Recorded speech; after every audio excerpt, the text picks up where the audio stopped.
start with a roll call. Is it Jeremy? Gasson. Here. Hauser. Jones. Here. Bachman. Yes. Harden. Here. Kenjuk. Here. Murphy. Stone. Quorum, we will move ahead. Next, if you all join me in the Pledge of Allegiance, I appreciate that. Pledge allegiance to the flag of the United States of America and to the republic for which it stands, one nation, under God, indivisible, with liberty and justice for all. Okay, thank you very much. Now we have a segment for public comment. We'll also have one at the end of the meeting. If you have anything to offer, now's the time to say it. And if it's pertaining to one of the public hearings, if you just hold off until that time. But anything else, you're welcome to step to the podium and state your name and address and give your comments. Any takers? Rose, anybody online? No one's online. Okay, we'll move to the next item, which is approval of meeting minutes. We have the December 2025 meeting minutes in the package. Any comments or questions? Anything to review from the commission? Just one item. Yeah, Mr. Chair, I'll move to approve the minutes with two corrections, one material, one clerical. In the minutes under 4A, approval of minutes of the November 5th, 2025 meeting, it should say item 5A and 5B instead of 6B. So that's related to 215 South Main. So that correction applied to item 5B from the November meeting. And then I think it's 6B, just a clerical correction of the property owner's name. Joe instead of Tom. Thank you, Commissioner Bachman. Anything further? Any questions on that, Jeremy, on what the corrections are? We just need a second. Okay. I'll second. We have a second from the mayor.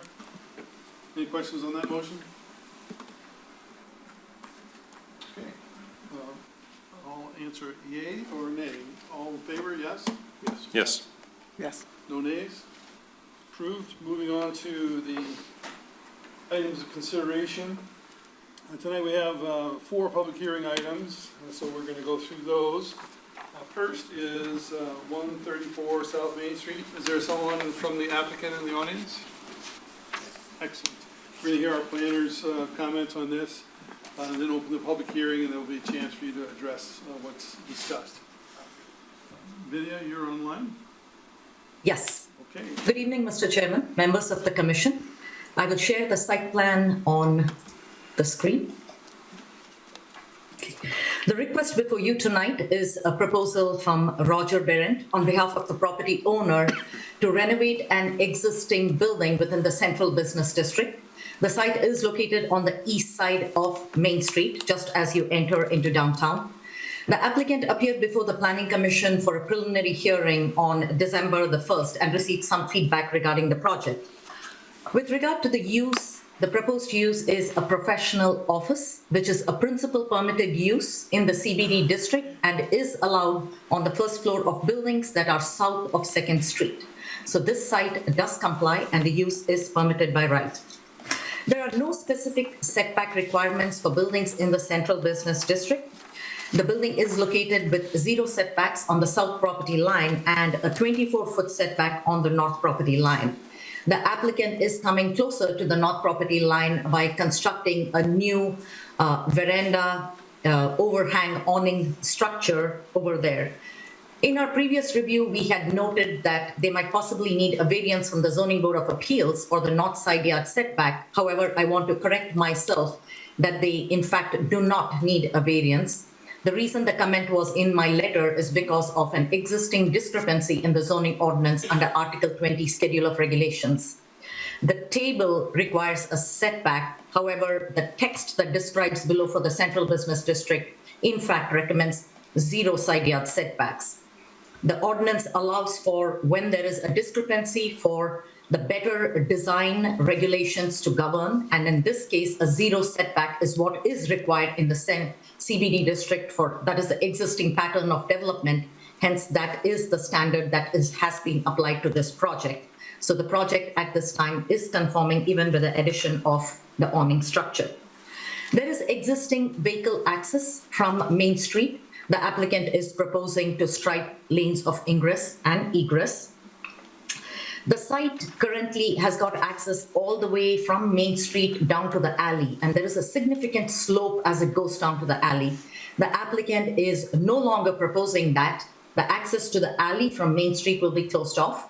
The applicant does have some parking on the alley side, and that can be accessed from the east side alley itself. So the design works for the site. The applicant has noted that in order to make this parking feasible, some amount of brush clearing on the alley side has to take place south of the subject site. Now, the site that is immediately south of it is 120 South Main. We believe it is important for that brush to be cleared to provide for adequate site distance and traffic safety. We have required the applicant to coordinate with the neighboring property owner and the city prior to doing any clearing activity, and they have noted so on their site plan. This is a private office use for use by the property owner and his family members. As such, there is no anticipation that it's going to be a high traffic use, so a separate traffic impact analysis was not required. With regard to pedestrian access, there is an existing 4-foot wide sidewalk along the site's Main Street frontage. Now, the site currently is fully paved and there is no separation between the sidewalk and the pavement area on the subject site. If the Planning Commission recollects, on the site immediately to its south, 120 South Main, one of the important design considerations the Planning Commission required was to provide a clear separation between pedestrians and vehicular traffic. And the applicant is carrying forward the pattern that was established on the property to the south by creating a 5-foot wide landscape greenbelt that will go across the front of the site. This is a vastly improved site design and will greatly enhance the site and provide for a consistent streetscape as we come along on South Main. Based upon the parking requirements for professional offices, the site requires a total of 11 parking spaces. The plan provides for a total of 10 parking spaces, and there is a shortfall of 1 parking space. Now, at the December meeting, the Planning Commission waived payment in lieu of parking for 1 space. Now, the Planning Commission under the zoning ordinance does not have the authority to waive payment in lieu of parking. What you can do is grant a modification from the parking requirement based upon a specific use on a property. In this case, the applicants demonstrated use that this is a professional office that typically does not experience those kind of traffic volumes, and 10 spaces are adequate to meet their needs, is adequate justification, and we support the Planning Commission granting a modification of 1 parking space, not waiver of payment in lieu of. Doing so would not only be contradictory to what the ordinance allows you to do, it would also set a precedent for something that you don't want to. So I am supporting a request for waiver of 1 parking space, and that is something the Planning Commission can approve. With regard to architecture, this is the greatest improvement that the applicant is proposing. I will bring up all of the elevations on the screen. So as you can see, the existing building is constructed of CMU blocks and it is in a state of disrepair. Now, what the applicant is doing is greatly enhancing the building by adding a facade of cast limestone and brick to the front facade and the north facades. The rear facade is also being improved by addition of windows, creating these proper parking spaces. Overall, there is the street view of the site and its appearance is vastly improved. The addition of this steel awning canopy kind of structure with extensive landscaping outdoor space that they're proposing also adds to the way the site looks. At the December meeting, the Planning Commission had discussed regarding the blank south facade. Now, this building that you see over here is representative of 120 South Main.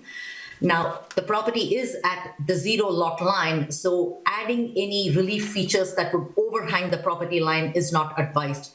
So the Planning Commission recommended the applicant consider adding a mural, and the applicant has done so. The mural shown here is just a representative image. It's not the exact mural that's going to be painted. So we want to make sure that the applicant coordinates with the DDA and the city administration before they paint a mural on there to make sure that it is a design that is approvable. With regard to landscaping, the site is extremely well landscaped. The landscape plan proposes not only the addition of ornamental grasses and flowering perennials along the street frontage, which will be a continuation of what is going to be done on 120 South Main. The outdoor space is also very well landscaped. It is a very small, compact site, but the applicant is maximizing all the areas they can to add additional green space to improve the overall appearance of the site itself. No trees are proposed for removal as part of this project. There is no new signage. For the applicant, any trash that is generated will be minimal and will be taken by the property owner for private disposal at their home. Lighting is an important part of the site. The applicant is proposing decorative light fixtures on the facade, and they have submitted manufacturer's cut sheet detail and photometrics which meet the ordinance standards. The plan does note that there'll be no rooftop mechanical equipment. The only two mechanical equipments are these two air conditioning units on the east side of the outdoor space, and it is very well screened by landscaping. Overall, the applicant has been very responsive to all of the site design comments we had since our first review of this project. At this time, we believe the project is ready for Planning Commission approval. So it's our recommendation that the Planning Commission grant site plan approval for the proposed office use to be located at 134 South Main, subject to two conditions. City administration's approval of the mural design prior to its installation, and also coordination with the property owner to the south prior to doing any brush clearing on their site to provide for adequate line of sight. I would be happy to answer any questions you might have. Thank you. Thank you, Vidya. Are there any initial questions from the commission? Vinny, I do have one question regarding the parking modification based on 2402 subsection 9. Is that something that we need to note in the conditions as well when we get to the point of a motion to approve? Yes, please. When you're making a motion to approve, if you would add in that you're granting a modification for one space, that will ensure that it is appropriately done. Thank you. Okay, at this time, we'll ask the applicant to come up and make any comments or address any of the things you heard tonight or that are in the report, and then we'll ask, then we'll open the public hearing after that.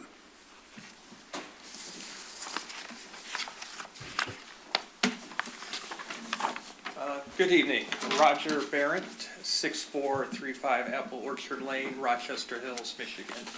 I am the architect for the project and here on behalf of the owners. So, of course, as mentioned, we've been in front of you about a month ago, had good feedback.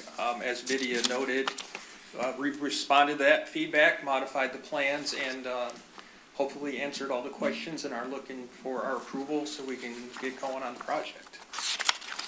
Oh, short and sweet. Yeah. Thank you very much. I'm sure we'll have some other questions, so you can just stand by. Sure. As we open the public hearing, so you can take a seat if you wish. So at this time, you've heard from the planner and the commission and also the applicant. I'm going to open the public hearing as of 7:14. If there's anybody in the audience that would like to address this agenda item. Okay. Anyone online, Rose? No one's online. Okay. I'll make that short too. 7:14, we close the public hearing. So now we're going to take it back to the commission.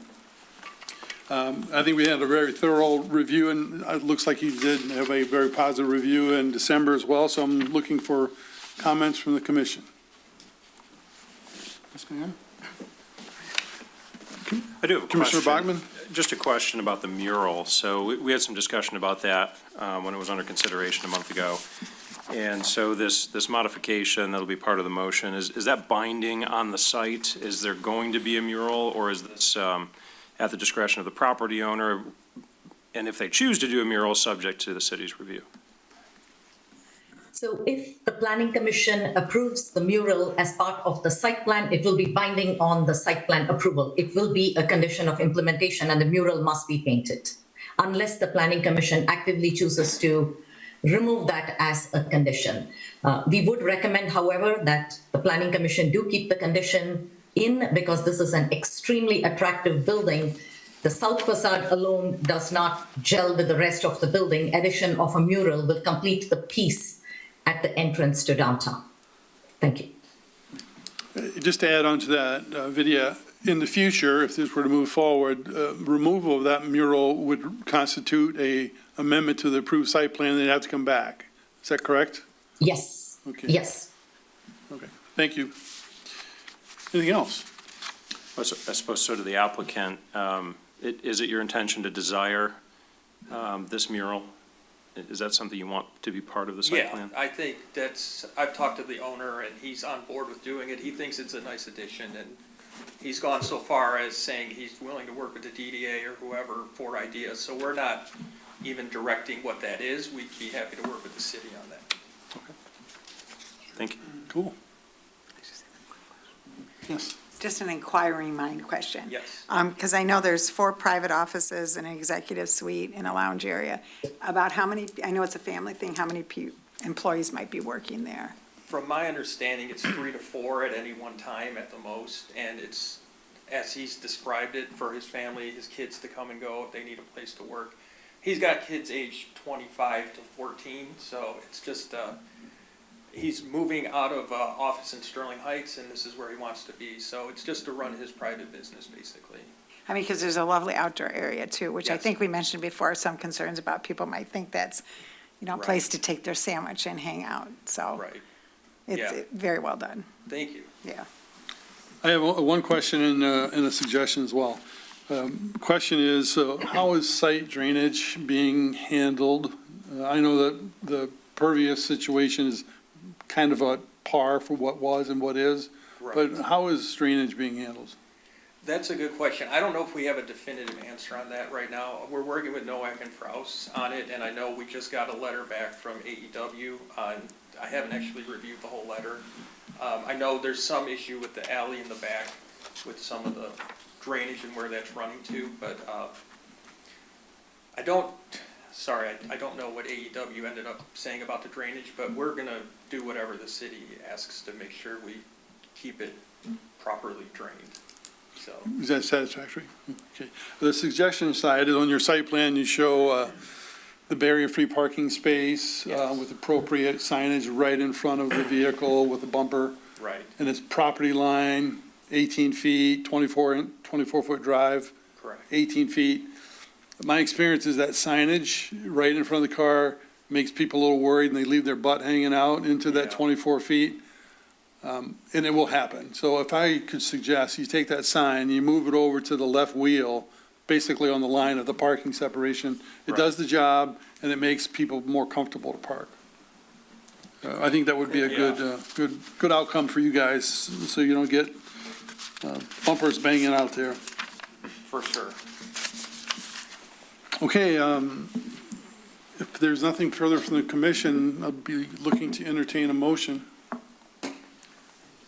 So, Mr. Chair, I'll move to grant site approval for the proposed office located at 134 South Main, including granting a modification of a 1 parking space waiver due to the expected low-intensity use of the property, subject to the following 2 conditions: that the property owner at 134 South Main coordinate with its neighboring property owner at 120 South Main and the city prior to any vegetation, cleaning in the alley in the back, and receive city administration approval of a mural design prior to installing the mural. Could I add on the acceptance of the drainage methodology through administration?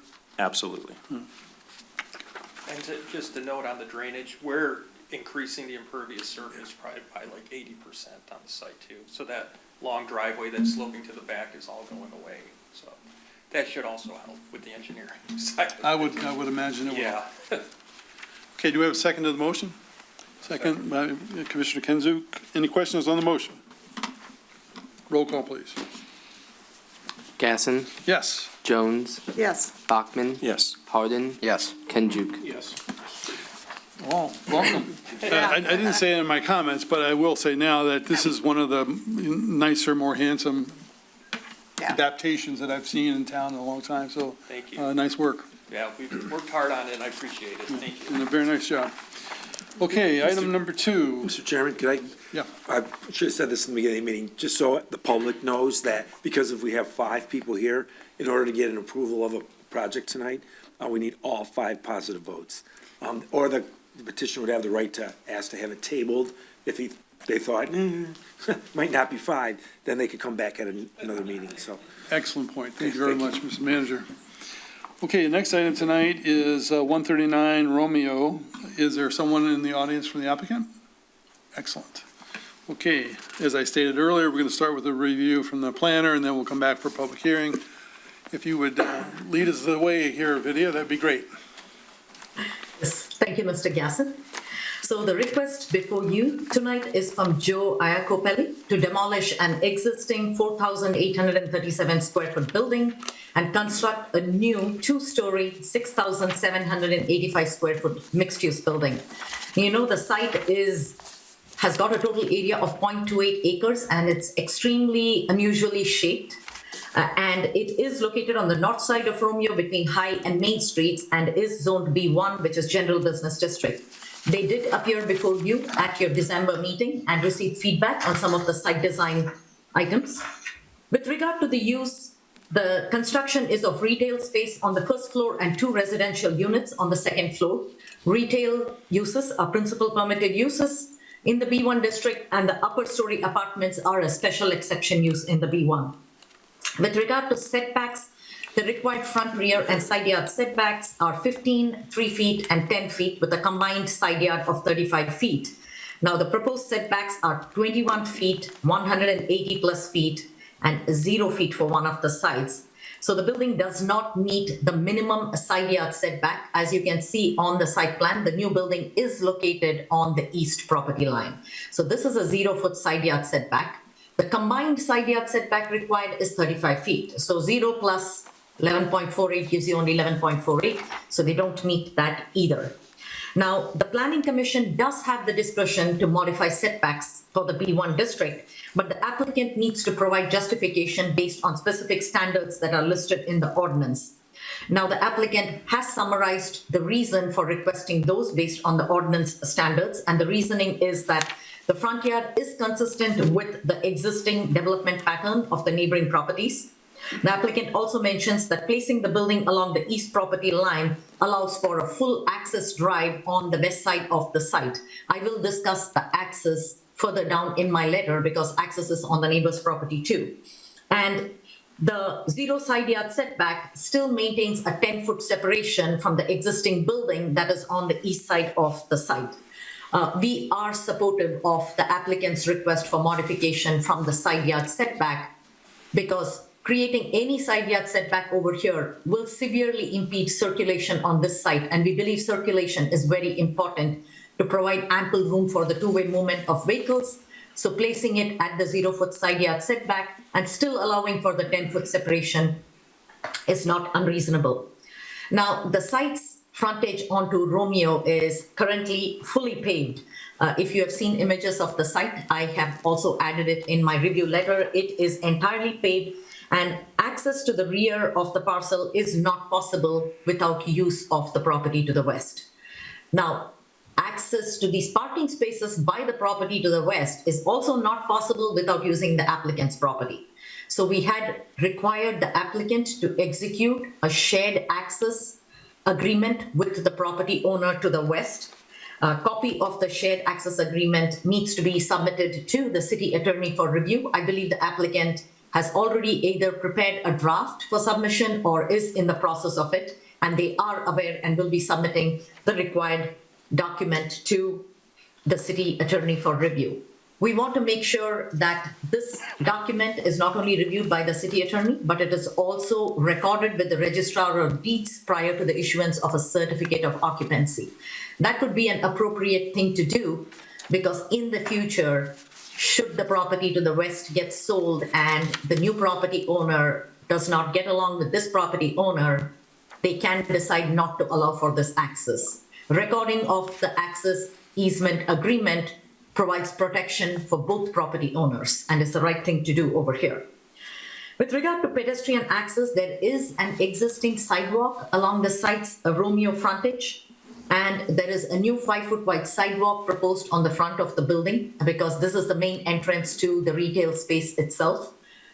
As in the case of the previous project that you looked at, we do have some of these older sites where the pavement goes all the way up to the sidewalk, providing for no separation between pedestrians. Somebody just walking or somebody pushing a stroller or a cycle biking over there, there is no separation between them and the vehicles. So we had asked the applicant too, and they have responded and included a narrow landscape green belt. It's only 4 feet wide. However, it does provide for the required separation between the pedestrians on the sidewalk and vehicular traffic on the site itself, which would be the handicap accessible space.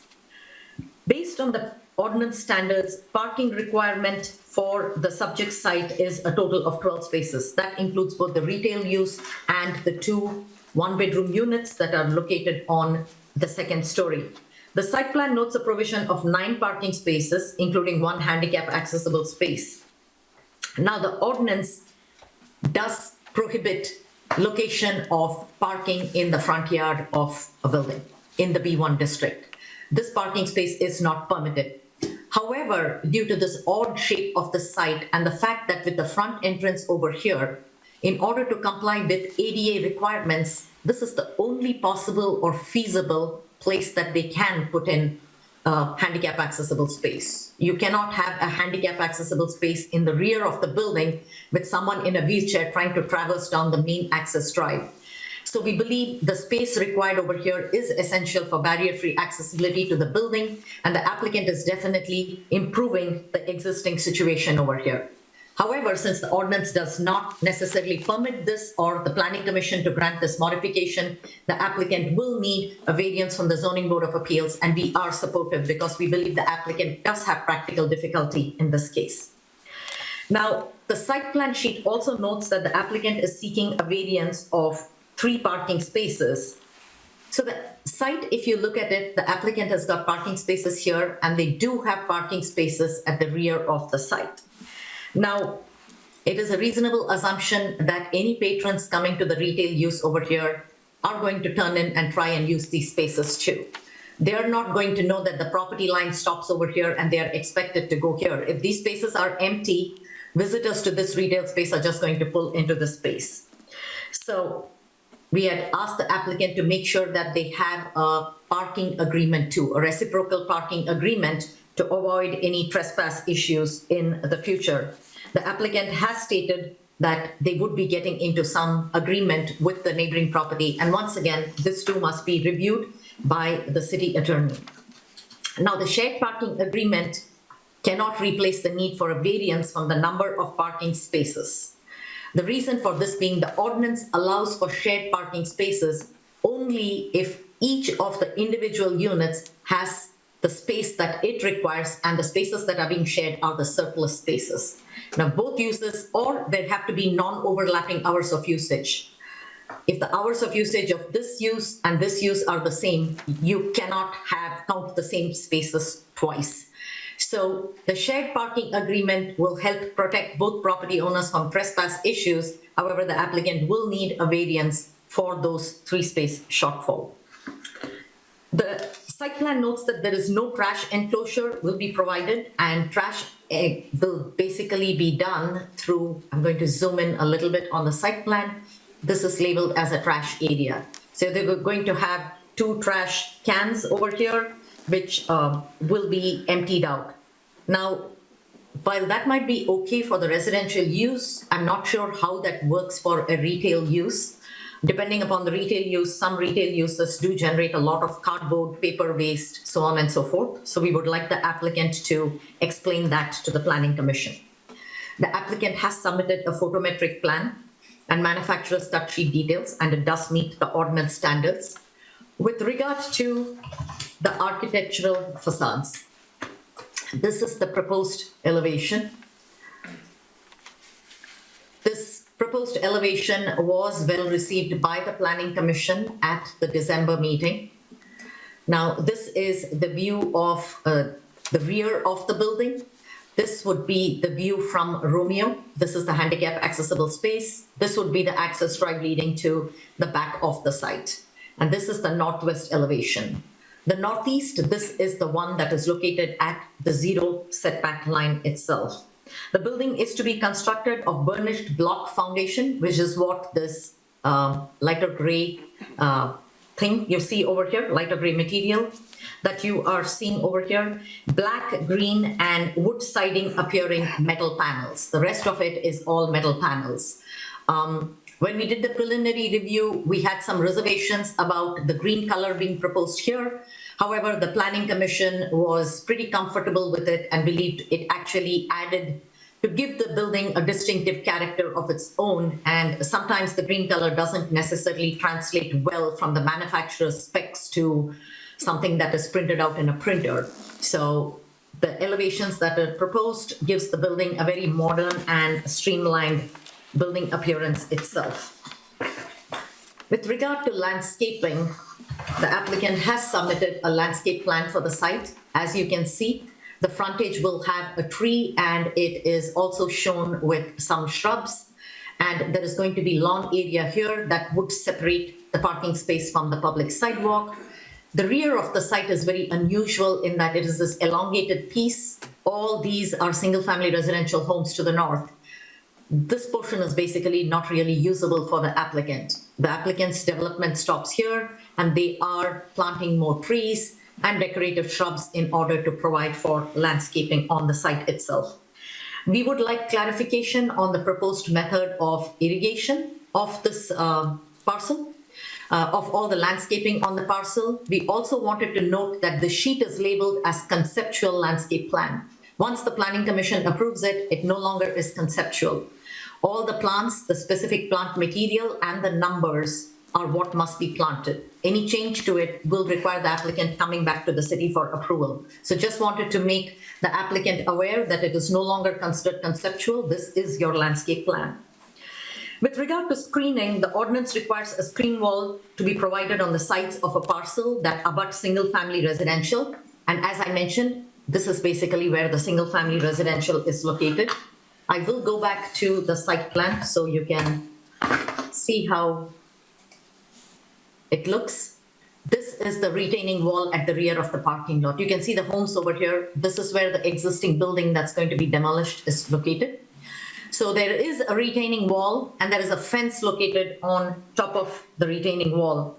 Now from this image, I could not make out whether the wall is in good condition.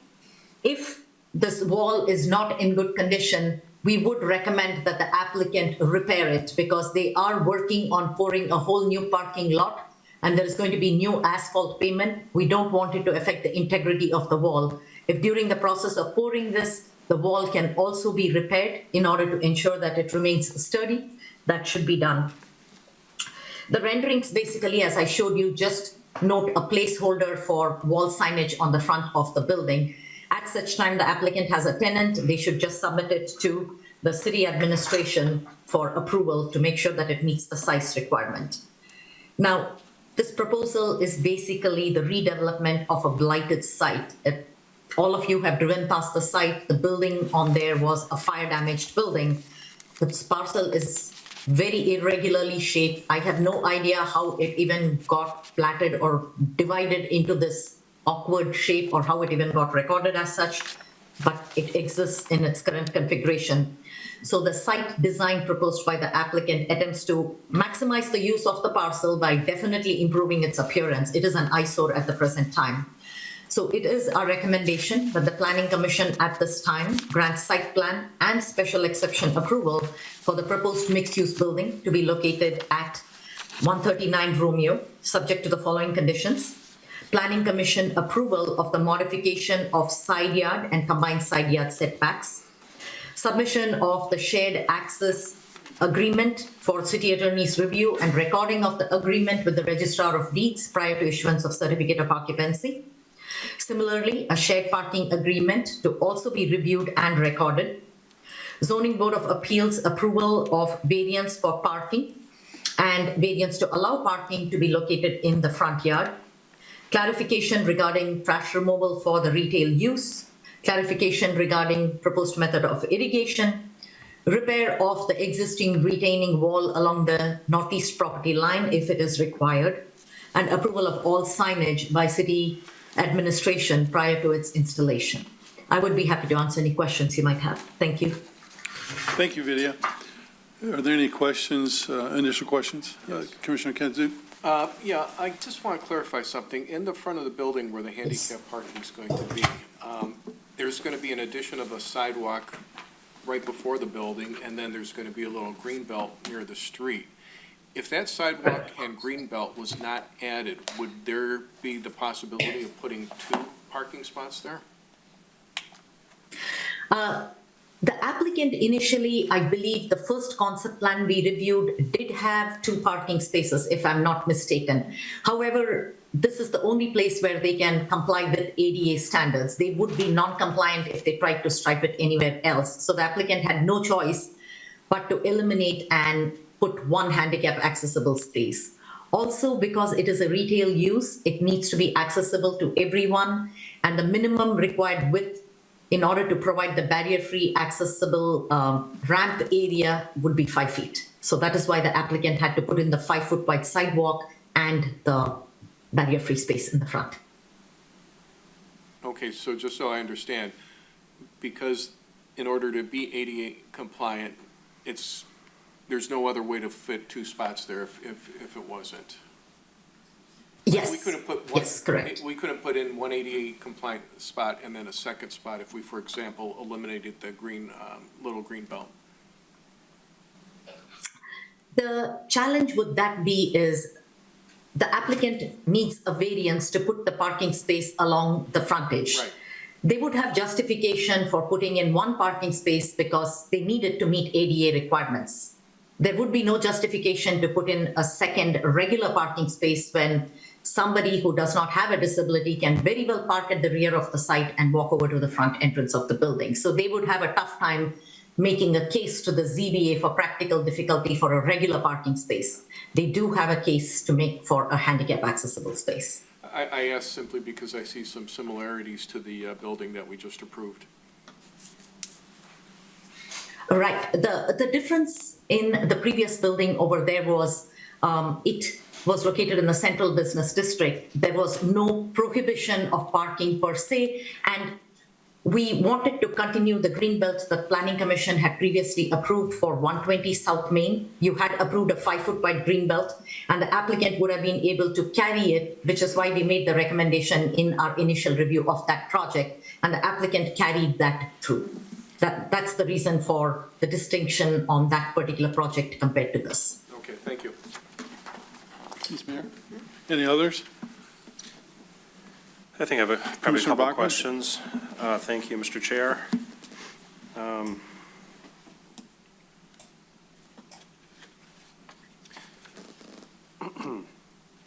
So there was some talk last meeting during considerations about calculating the square footage, and John was of the opinion even unusable space such as the basement, the ordinance is required that that's part of the calculation, which gets us to 12 spaces. I just want to make sure we're all still in agreement with that, or has the thinking changed? Maybe Vidya has a different opinion. The applicant's parking calculations, Mr. Bachman, for the retail space, they are based on the total area for the retail unit. Now, the challenge last time was the residential units. The applicant calculated parking for the residential units on it being 1-bedroom units. We had questioned whether the second office space shown can technically be counted as a bedroom, and I have since had the opportunity to speak to the building official at McKenna also, who said no, the second room that they have shown would not qualify as a bedroom under building codes. So the calculations that they have provided for 12 is consistent with the way the ordinance is applied. They did have the correct calculations on here. Okay, thank you. I misunderstood that, I think, from last meeting then. The variance, so I think we're pretty confident the variance will be granted. I mean, it's up to ZBA, but is there any procedural requirement? Then I'm talking about the ADA spot. Is there any procedural requirement in terms of the timing, can we approve the site plan before that variance is granted? Mr. Chairman, so, through the chair, so that, yes, we can make it subject to a ZBA case. And what we'll do is, we've been working with the property owner, with two adjacent property owners that have excess parking by 2 and 1 space over, even if shared hours, they just flat out had 2 additional spaces on one of the projects and one, and they're within that 350 feet of being able to use, they can use that as a reason to go to the zoning board and say, we're technically not going to ask for a waiver of 3 spaces. We're going to ask to have shared parking. Here's our legal, recorded, in perpetuity agreements. So we're going to lean that way, because I have a hard time supporting 3 cars flat out, you built too big a building. So we were looking for them to find a way to legally get those 3 spaces without asking for a waiver of them. So that's the route that we suggested that they go, and that's what they've been working on. I think we have drafts of those agreements. And we Jeremy pulled out plans to make sure there's excess parking of the 3, which will make it a lot easier, because it's pretty tough when you're asking for too big a building and you want a waiver of parking. A lot of people would like that, right? And you can't pay in lieu here. There's no place to do it. So I think that's the route we're going to take. So that would be easier for the ZBA to concede that. I think the handicap spot in the front, the reason to park in the front, absolutely agree with Vidya that you don't want people coming down a driveway that are, in need of help that way. So I think that's the route we're going to go. I appreciate the question and the response. Anything further? Well, it's a nice segue to, I think, another question I had planned is, and maybe this is for the applicant, but Mr. City Manager, you'd mentioned Sound Advantage and Watson's as 2 of these potential perpetual parking space agreements. Can you shed any light onto whether we're getting to the 12 spaces? Yeah, so really, it's actually Lombardo Computers. He had 2, Jeremy? He had 2 extra. He's right next door, so that's perfect. And then the Watsons had 1.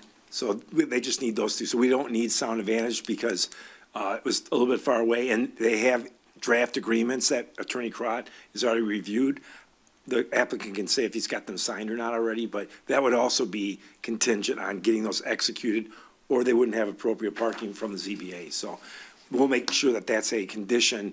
They must be executed in perpetuity and recorded after the ZBA accepts that as a reason to not waive the spaces. Does that make sense? I think so. Okay.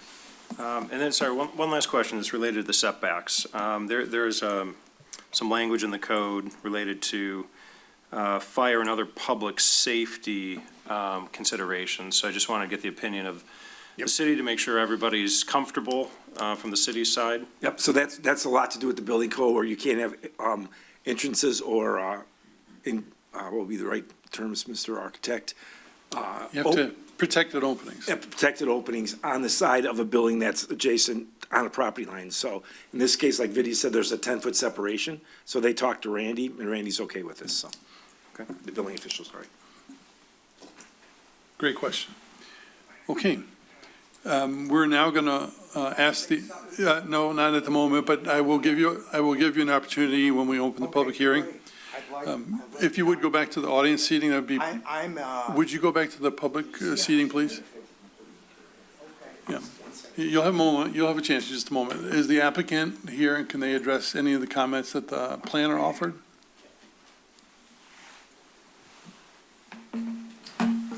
Hi, my name's Kevin Rosenberg. I'm from Stuckey Vitale Architects, architect of the project representing the owner.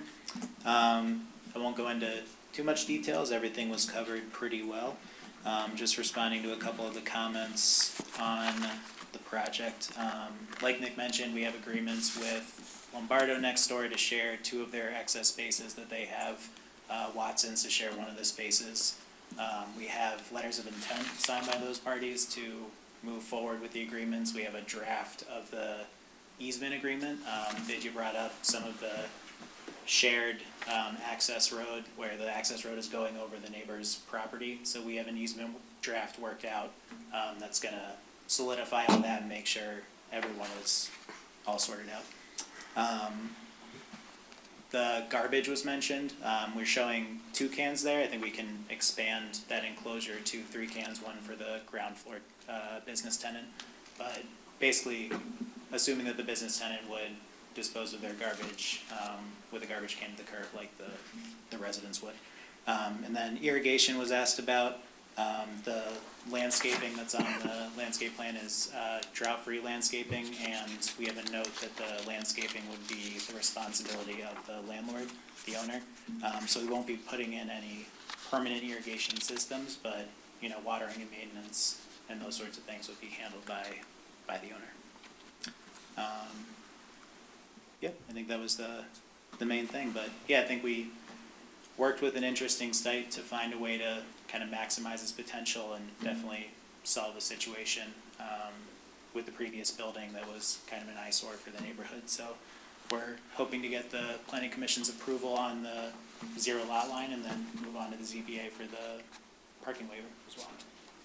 Thank you, Mr. Rosenberg. Could you elaborate a little bit on the retaining wall condition that the planner mentioned?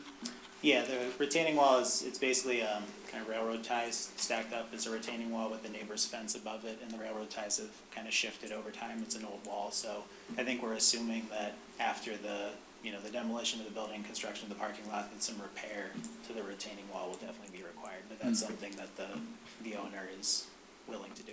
Yeah. Okay. It looks like the building is demoed.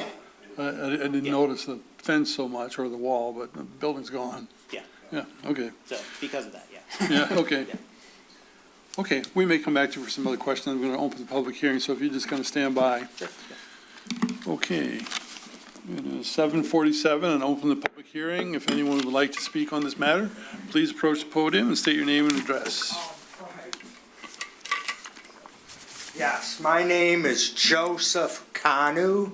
I own 900 North Main, Rochester Chiropractic. We moved here in 1976 from Detroit. I tell you what, I love this town. I never left. So anyways, this property my property's pretty unique.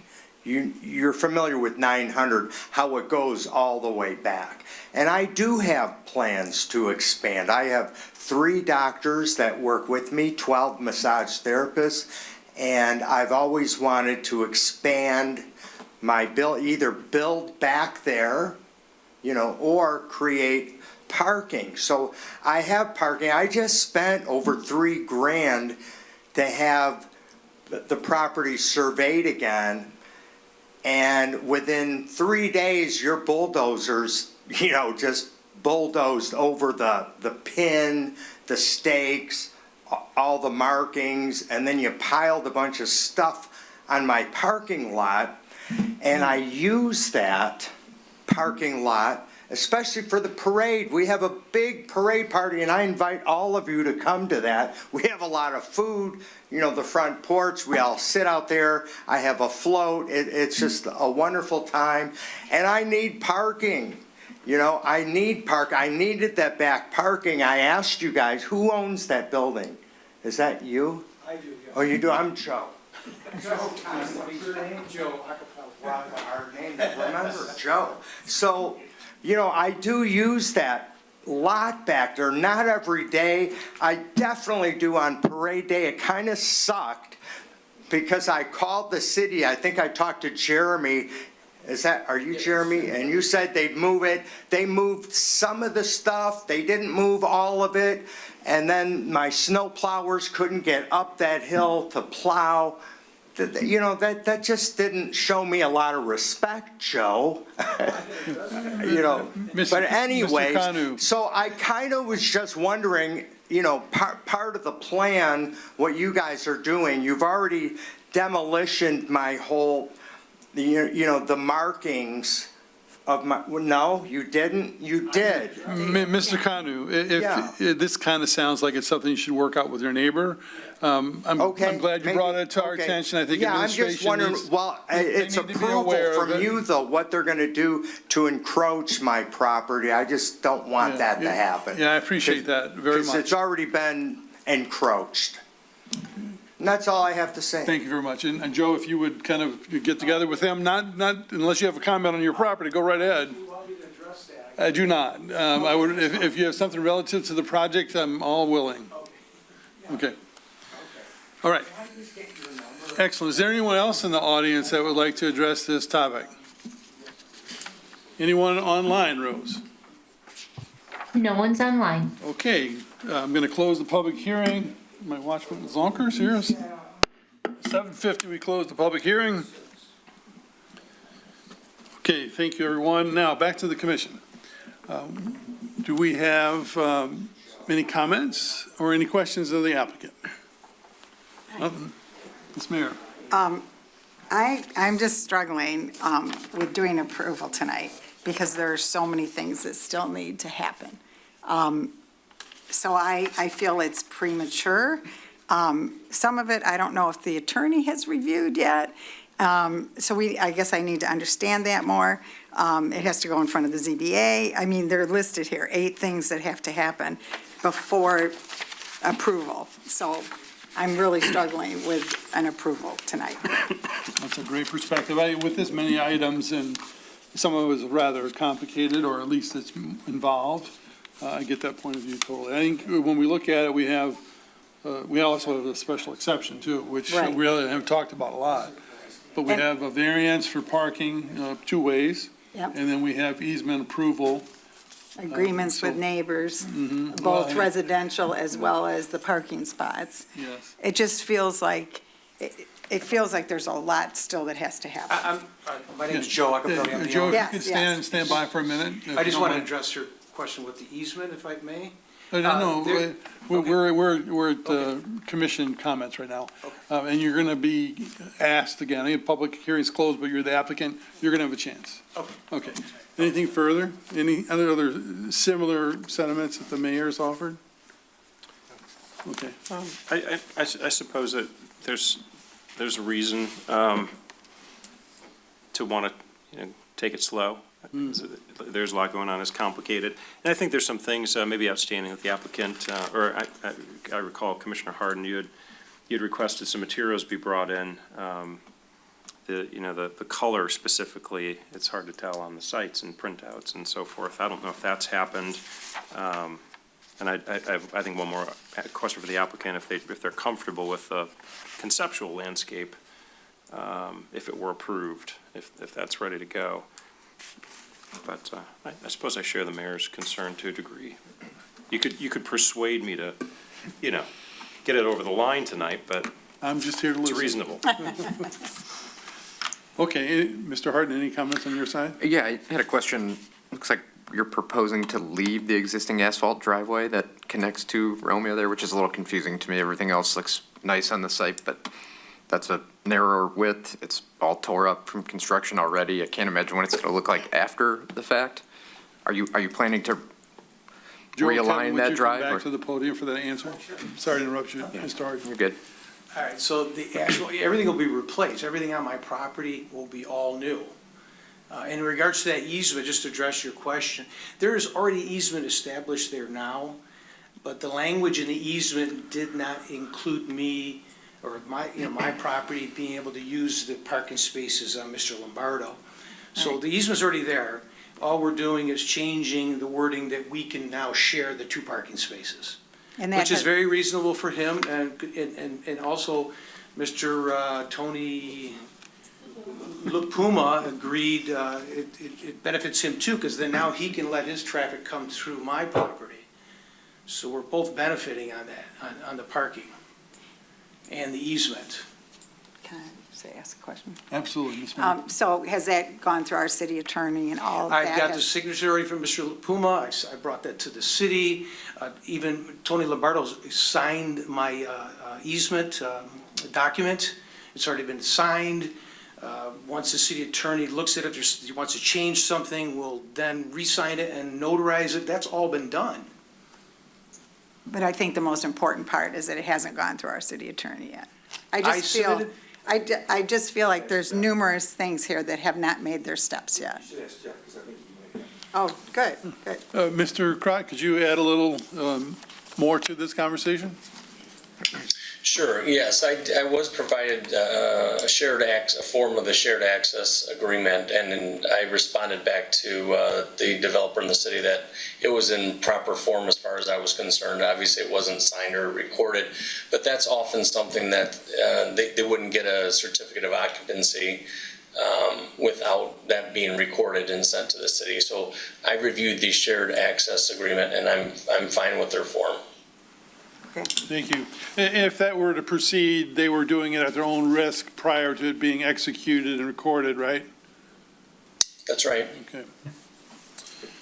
Okay, so there still leaves some other conditions, which is special exception, which is going to be talked about, and then also ZBA, yeah.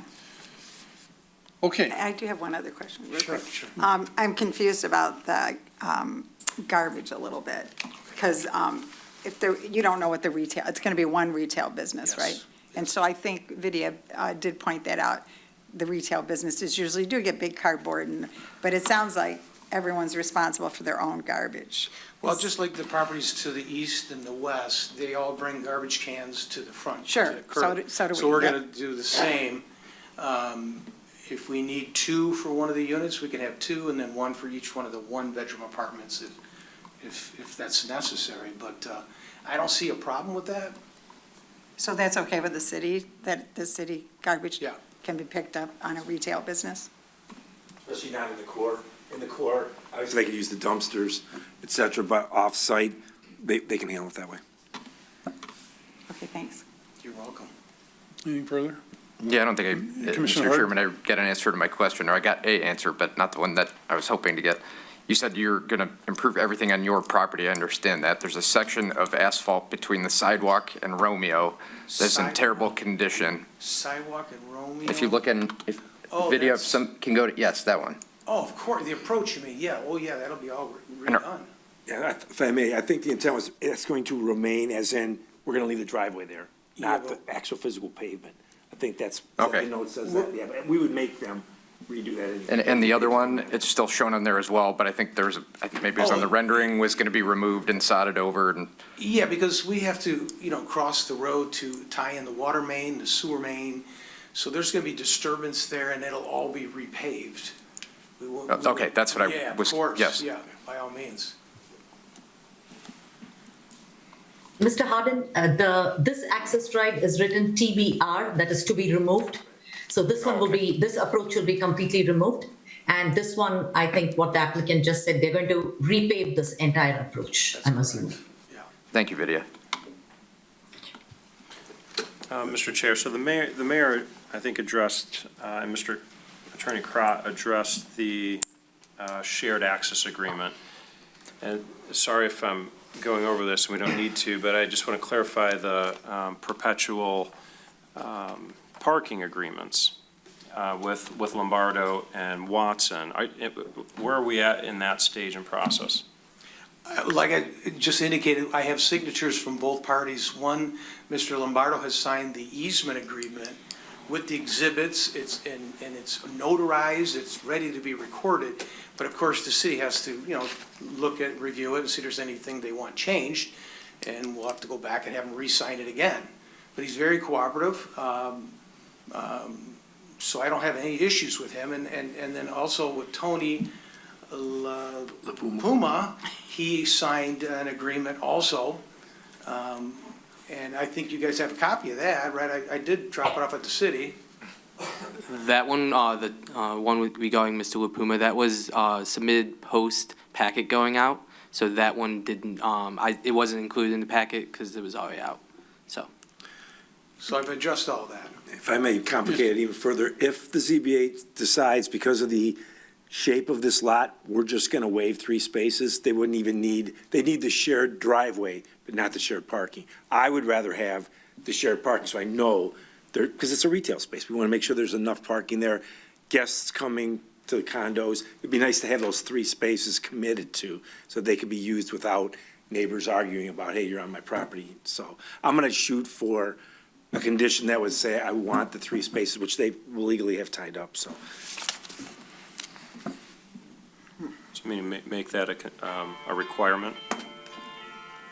And so So is that the intent potentially then, to pursue a variance for the 3 spaces as well as the front setback space? I don't think it's a variance, no. No, I think when video wrote this, she didn't know, I think they were going that hard at the shared parking. Yes. Right, so Okay, so we would, yes, so I'm gonna say that's the answer, so I didn't think Vidya got a chance to see that, so.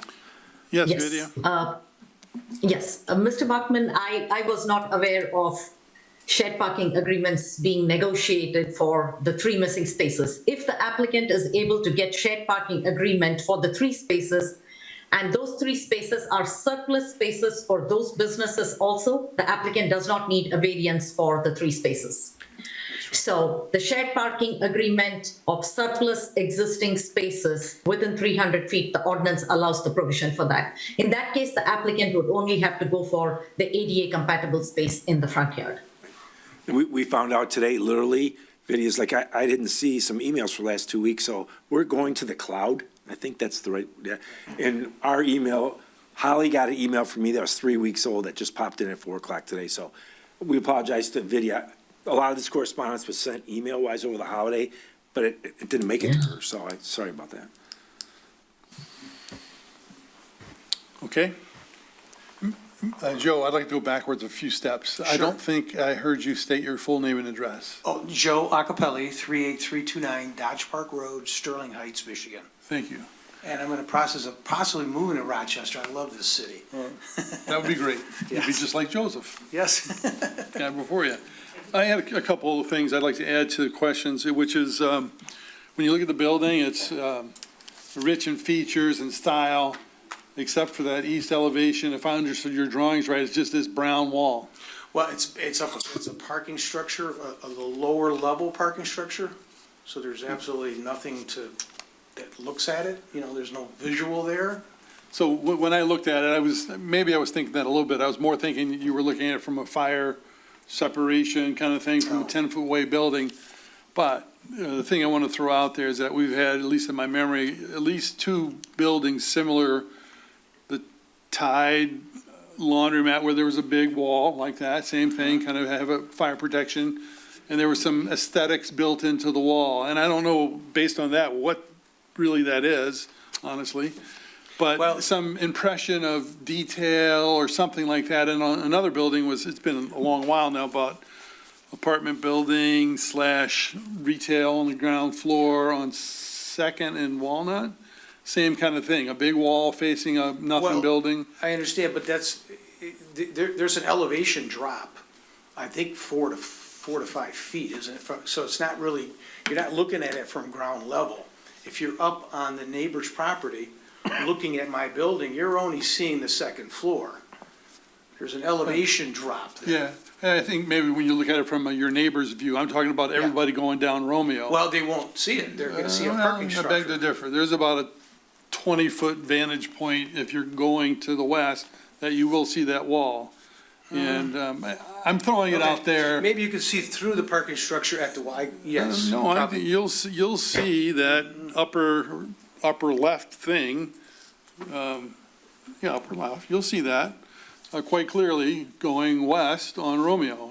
If you look at the site plan, it projects, quite a bit, enough for me to raise the question. Do you want So there's an element there, there's a 2nd floor bedroom, I think, maybe, I don't know what it is. I just think when I'm looking at the rest of the building, I say, wow, that's really interesting, and then I see that, and I say, is that the same building? I'm asking the question. I get your point of view, which is you think nobody's gonna see it, but I'm telling you, someone's gonna see it.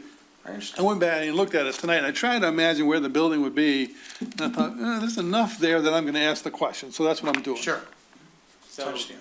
yeah, the wall graphically on the elevation is shown as just black, but it would be the black metal panel that's kind of continuing around the rest of the building, so there would be some, there would be seams, there'd be a little texture good in point. there Good to show point. that.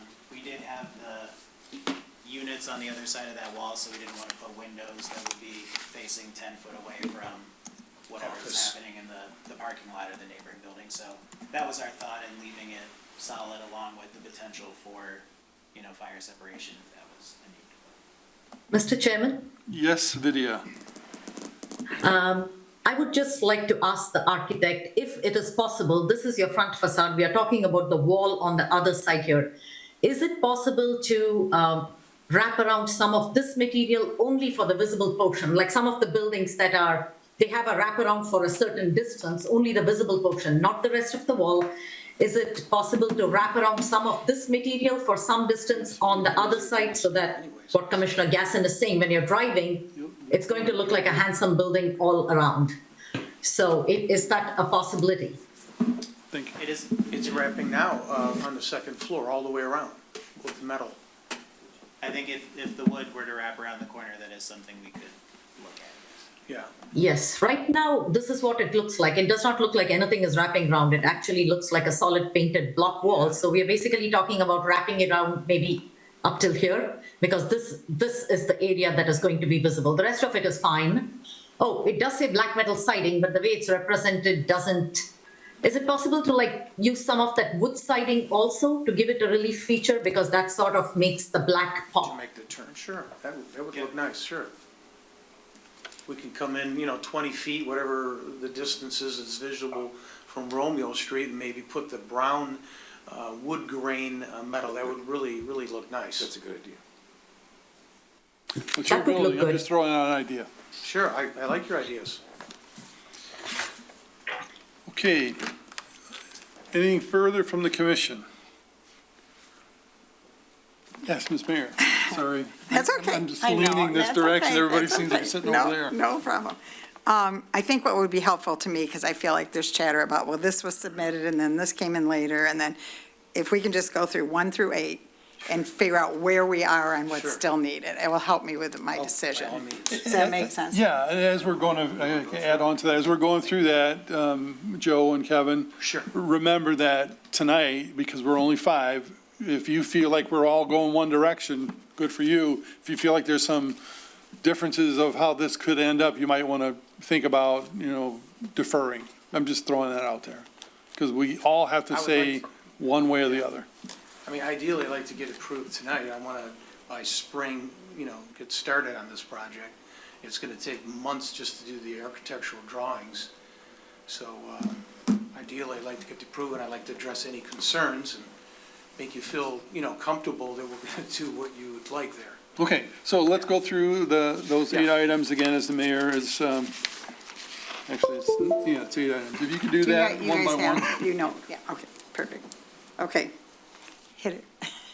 You want to just go 1 through 8, just say Sure. what the status is. Right, so, and I guess, in summation to your concerns about some things being left unresolved, in our last month and the month previous before we came for our initial hearing, we've been in conversations with the city of, we do have to go to zoning board of approval, so some of these things are kind of left unresolved until we get their approval, and everything can kind of be wrapped up at the same time. So we're not, intending to leave we're not trying to move cart ahead of the horse, but that's kind of the reasoning behind some of Okay. this. But, so for number 1, planning commission approval of a modification for a side yard. We've included and Vidya stated the reasons that we thought the 0 lot line was feasible on this site, so that would be something that we'd be looking for your approval on. Submission of a shared access agreement for the city attorney review. We have a letter of intent that is signed by Joe Agapelli and the neighbor for the shared easement.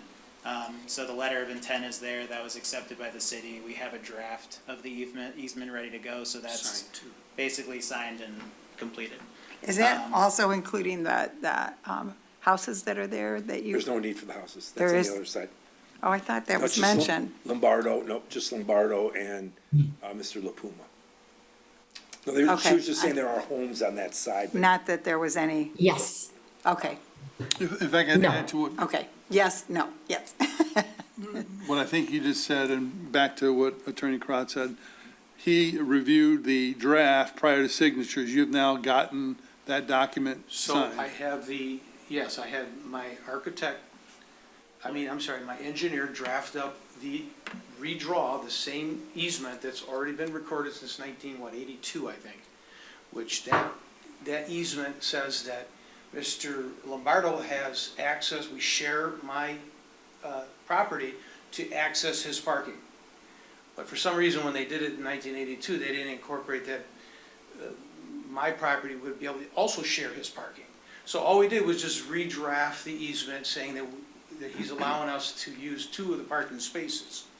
And he's fully on board. He's been on board before he even bought the property. We talked about it. And he's already signed the easement document showing Exhibit A, Exhibit B, showing the drawings, what we're talking about. He signed it, and I have a copy of it. And the city attorney reviewed it in draft No. form before that? No, I have to submit it now to the city attorney. Yeah, so our discussion with the city was that we would have a letter of intent ready for the planning commission, and then leading up to the zoning board of appeals and full approval, because your approval will be contingent on zoning board of appeals, that by that time, the letter of intent would evolve into a fully drafted easement that's been reviewed by the city attorney. So we're kind of willing to take the risk of, we expect that we would be approved by the zoning board of appeals for the shared parking agreement. So by the time we get their approval, we would have the full. But we were told, have a letter of intent that shows the neighbors on board, which they are, and then we can kind of move forward to the next step of fleshing that out. City manager, can I ask a quick question? Is that protocol that it comes before us before it goes to ZBA? It does, so. It some always goes cities- that way? Yeah, some cities, you go to the zoning board first. Here, we don't do it that way. And I'll say again, I think somebody brought it up, before you would get a C of O or even a building permit, we'd want to see the documents that were totally recorded, or we won't even release a building permit, because we don't want to get into that fight between the 2 properties, so, which is totally the normal way we do it. So there's a lot of checkpoints along the way? Yes. Okay. Mr. Chairman? Excuse me, yes, video. Yes, I just also wanted to address the mayor's concern. It is the correct procedure to go before the planning commission, then go before the ZBA first, because by granting a deviation before the planning commission has even seen a site plan, it's preemptively taking away the design recommendations abilities of the planning commission. It is correct that it should come to planning commission before planning commission vets the site plan and says, okay, this is the site plan we are good to go with, so that these items you can go to the ZBA for a variance. It shouldn't be that they go to the ZBA, get variance, and then the planning commission thinks like, this variance could have been fully avoided if you had just redesigned the site this way. So the process being followed at the city is the correct way to do it. Okay, thank you. So I think those first 4 items are kind of our major items that are all kind of moving in tandem together towards the zoning board of appeals. And then we have the clarification regarding trash removal, which we've discussed, that cans would be used similar to the other neighbors on the street. Clarification regarding the proposed method of irrigation, which would be the responsibility of the owner, and that we don't, intend on an official structural irrigation system. Repair of existing retaining wall, which would be the responsibility of the owner that he's willing to do. And approval of all signage by city administration is, something that would happen in the future, and, before any signage is, because we're waiting for the tenant. So based on who the tenant is, we would get that approved by the city in the future. So you were just clarifying then that, I want to clarify, the retaining wall is going to be fixed? Yes. Okay, because you said by the owner, so I just want to make sure. Actually, I would like you to put that as a condition. It will be fixed, because we're going to make them fix it anyway. It's But I think a that's an mess. appropriate thing. We know it needs fixing, so, and they know that too. And then the only other thing was the method of irrigation, so sort of new to this, just explain to me, you said the owner will handle that, I don't know what that means. So we just have a small, basically the back part of the lot, is all woods, so, and then the front part of the lot being just the small green belt, and I think we have a tree and 4 or 5 bushes, so maintenance of that landscaping is gonna be Mr. Acapelli's responsibility moving forward. So just for such a small area, we didn't wanna put in an irrigation system. That makes sense. But And yeah, they're drought-free plants too. yeah. And there's no worries, city manager, with drainage, is there anything that needs to be addressed in that area? I mean, I haven't heard that. We like irrigation, but for a couple of feet with bushes, I mean, most people don't have it in their bushes, you have it in your lawn, right? So the good news is we have a property maintenance code. If something died, and being that close to the road, there's a good chance salt's gonna get them, whether they're drought resistant or not. So we would go back and show them the plan that says, you have a perpetual maintenance agreement, so you'd have to replace them if they die anyway. We kind of did that with the corner bar. We knew that there was going to be a problem there because there wasn't enough room to get irrigation. But if they die, which they did, the boxwoods got scarred, scorched, so then they replaced them. So I'm okay with that. Good. We also have the green color that you wanted to see in our last meeting. We brought a sample of it. Okay. Would you like that to be Yeah, I'll passed? pass it around. If you wouldn't mind, you bring it forward.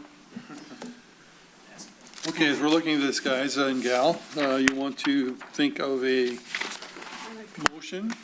Oh, I'm sorry, go ahead, Rich. No, I was going to make a Is it- motion, but if you got a question. go ahead. Just a quick question. So I think I'm in a good spot with all these requirements, but we've had some discussion about the elevations, and I think the elevations related to the wood panel material being wrapped around the east side, potentially deviating from the color that's presented here.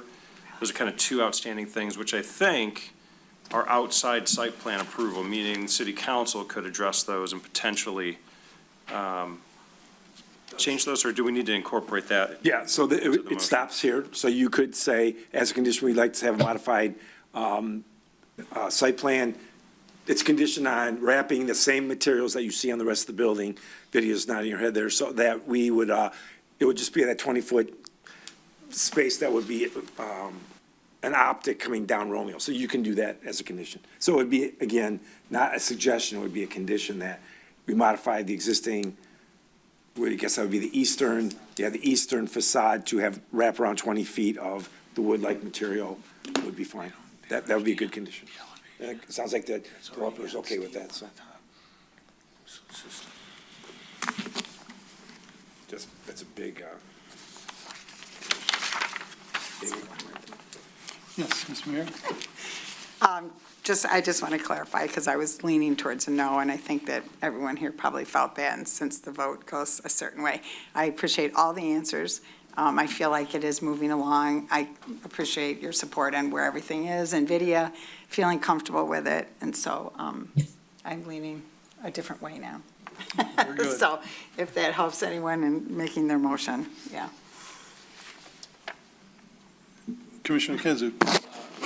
Try to wrap Yeah, this up. that's a tough one. Yeah.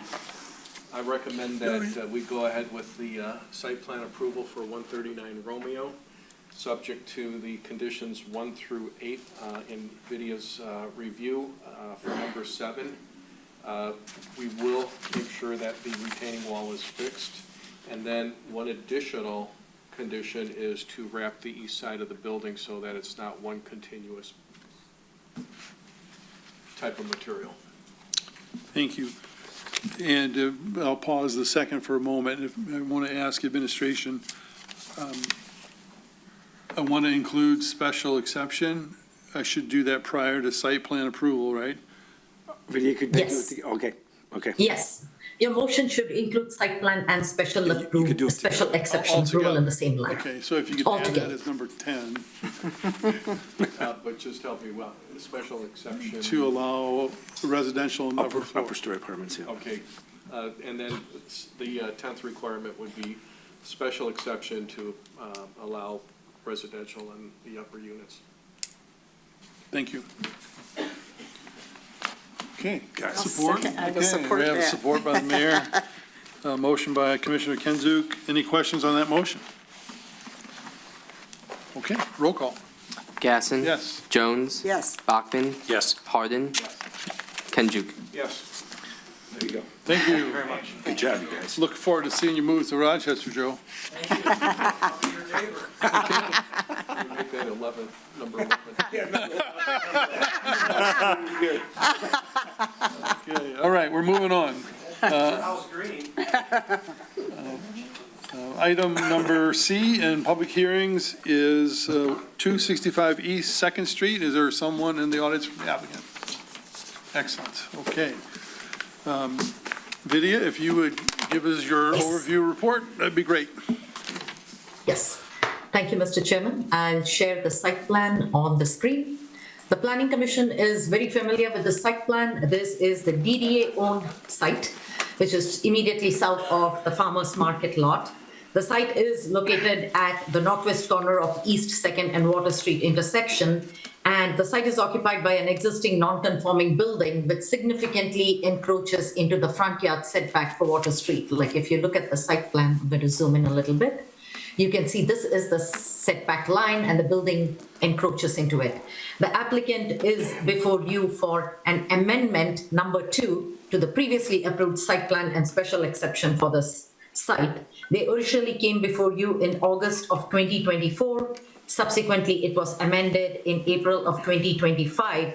And the plan proposed a renovation of the existing building into an open air event space and the construction of an addition which would have restrooms, a storage area, and a mechanical equipment room, and also a covered stage for performances, musical performances, and a public plaza area. Now, during the course of site work and demolition, the applicant encountered certain construction challenges, because of which they had to modify the site plan somewhat, which resulted in the first amendment to the approved site plan. At this time, with the second amendment, the applicant is proposing renovation of the existing building, a smaller building addition. This is smaller than what it was before, and also a pavilion, which is the structure over here. You can see the outline of the pavilion is this dashed line, and underneath the pavilion there is going to be a small storage building for some of their equipment. These changes are different. It's a departure from the actual approved site plan by the Planning Commission, so the applicant had to come back before you for an amendment to the approved site plan. Now, this use is considered a public facility, and the ordinance allows public facilities in the I-1, this is an industrially zoned district, as a special exception use.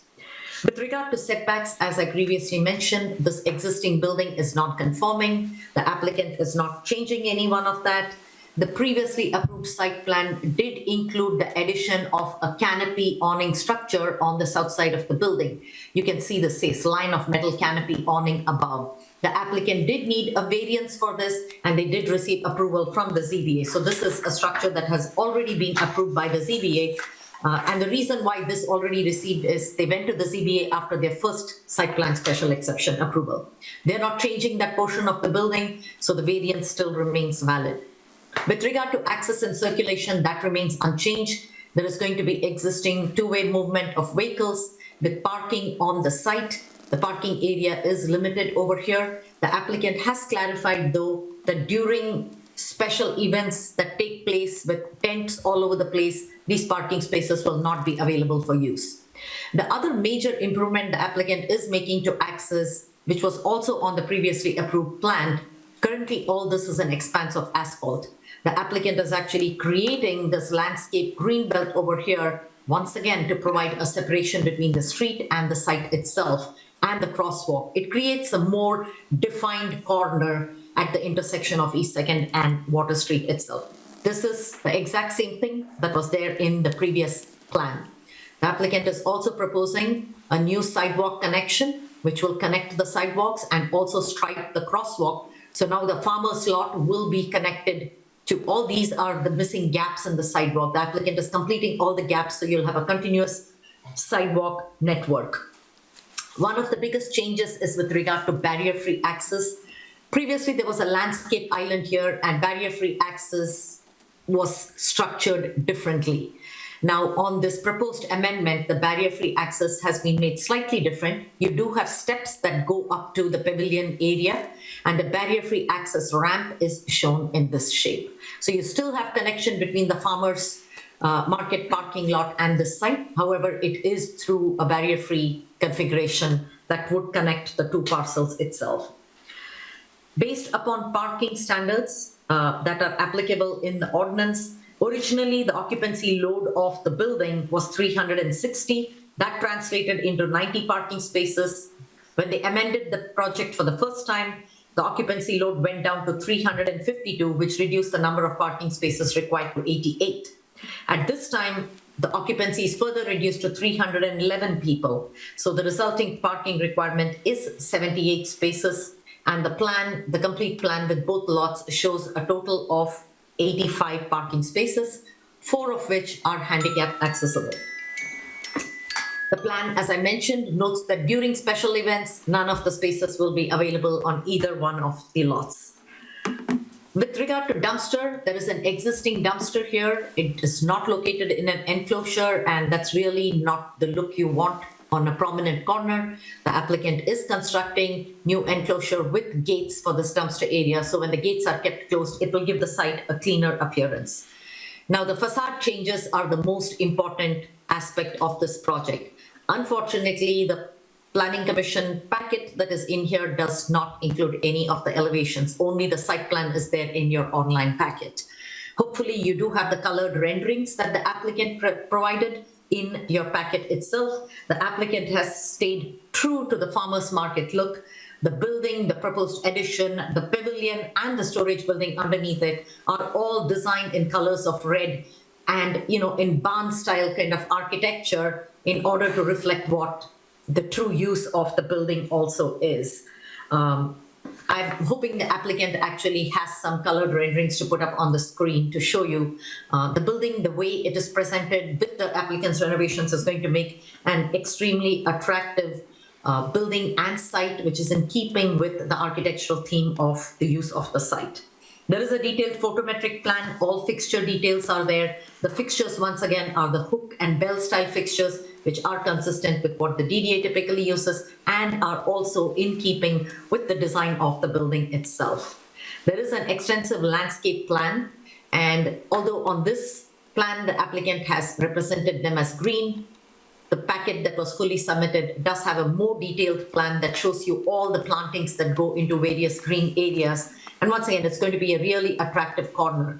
There's not going to be much change to the upper lot. It's going to be maintained as such in its configuration.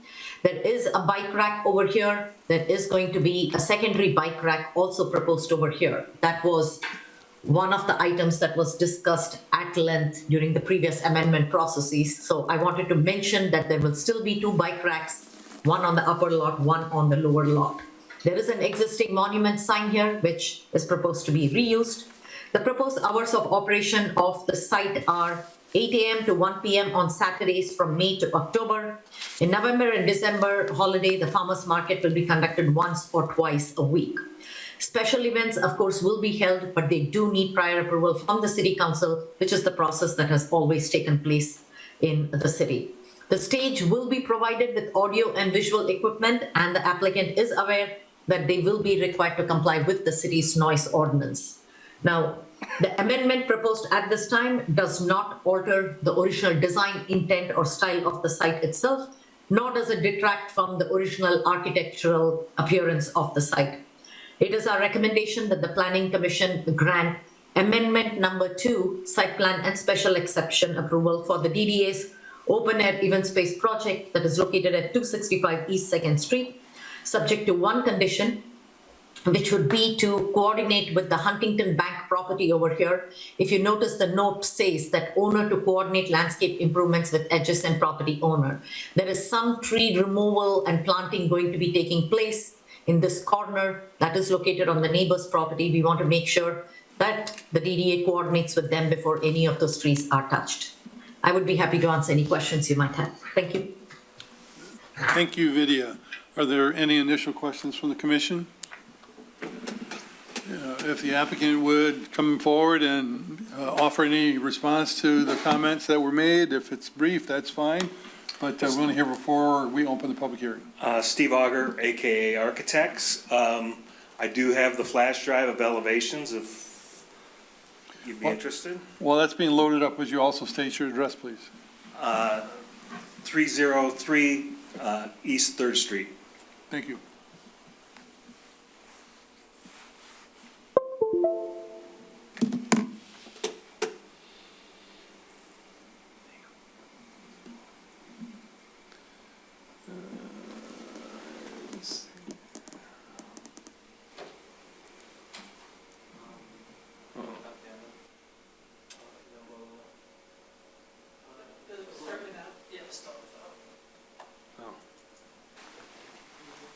Starting to remind you of the cloud now, right, Nick?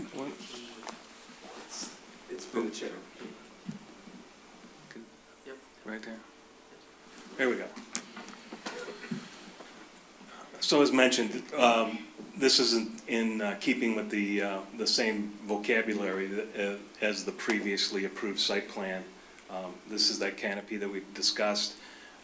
In the previous plan, we had this brick feature on the other side. We moved it to this side of the south side here, in kind of homage to the Detroit farmers market. So that's always been something that the DDA has desired.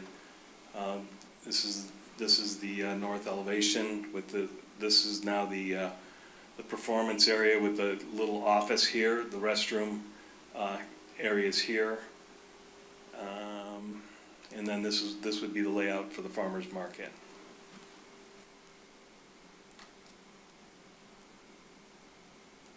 And this is the 3rd Street elevation here. So for the record, for somebody asked, so that's the handicap spots where the picnic tables are. So those are gonna unrender themselves. So that will be the actual handicap. What I did. Yep, the actual handicap spaces for the site. So whether they're just using the upper lot or lower lot, those spaces will be available at all times for handicap parking. So we need to have that provided during the event. So it was just, Right. yes. This is the restroom area and the new layout for the ADA ramp accessibility. So slight changes. The project was squeezed down. It's less imposing on the site. But it still does everything that DDA is looking for, and it's going to be a great addition to the downtown. Okay, thank you, Mr. Arter. Any questions from the commission before I go to public hearing? Actually, Commissioner Kinzer? thank you. It's not really a question, but I did notice something in terms of the trees that are going to be on Water Street. They're spaced only 25 feet apart, but the tree ordinance requires no less than 35, so they need to be spread out a bit. Good catch on detail. Yeah. Nice. Yeah.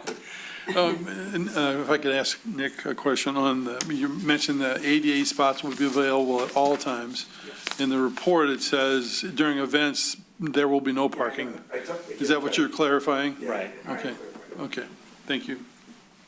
Okay, thank you, Mr. Mr. Chairman, Yes, Lydia. I would just like you to make sure you mention that in the motion, because the site plan actually includes a note that says handicap accessible spaces will not be available during events. So if the intent is to make sure that they're always available, please make sure to include that in your motion so that overrides any comment in my letter. Thank you. Thank you. Okay. Hi. Hello. Are you just eager to do public hearing, or did you want to do something else? Well, I'm the DDA director, so I thought I'd talk about the event parking.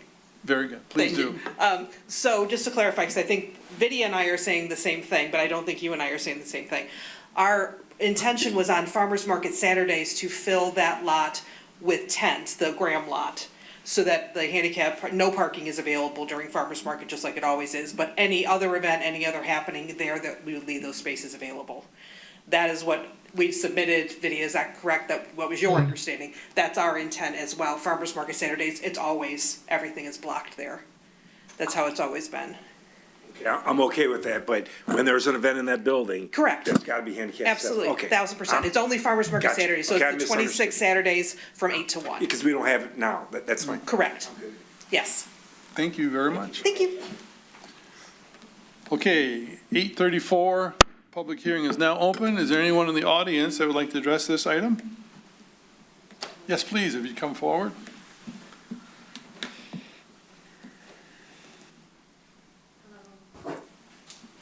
Hi, my name's Chris. I'm representing Oakland Animal Hospital. Chris, could you state your last name also and your address? Garian.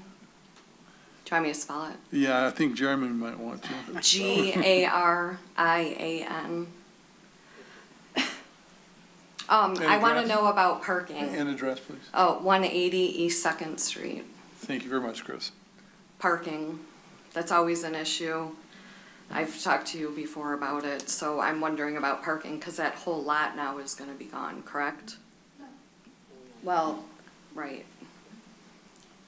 Only on certain weekends or when?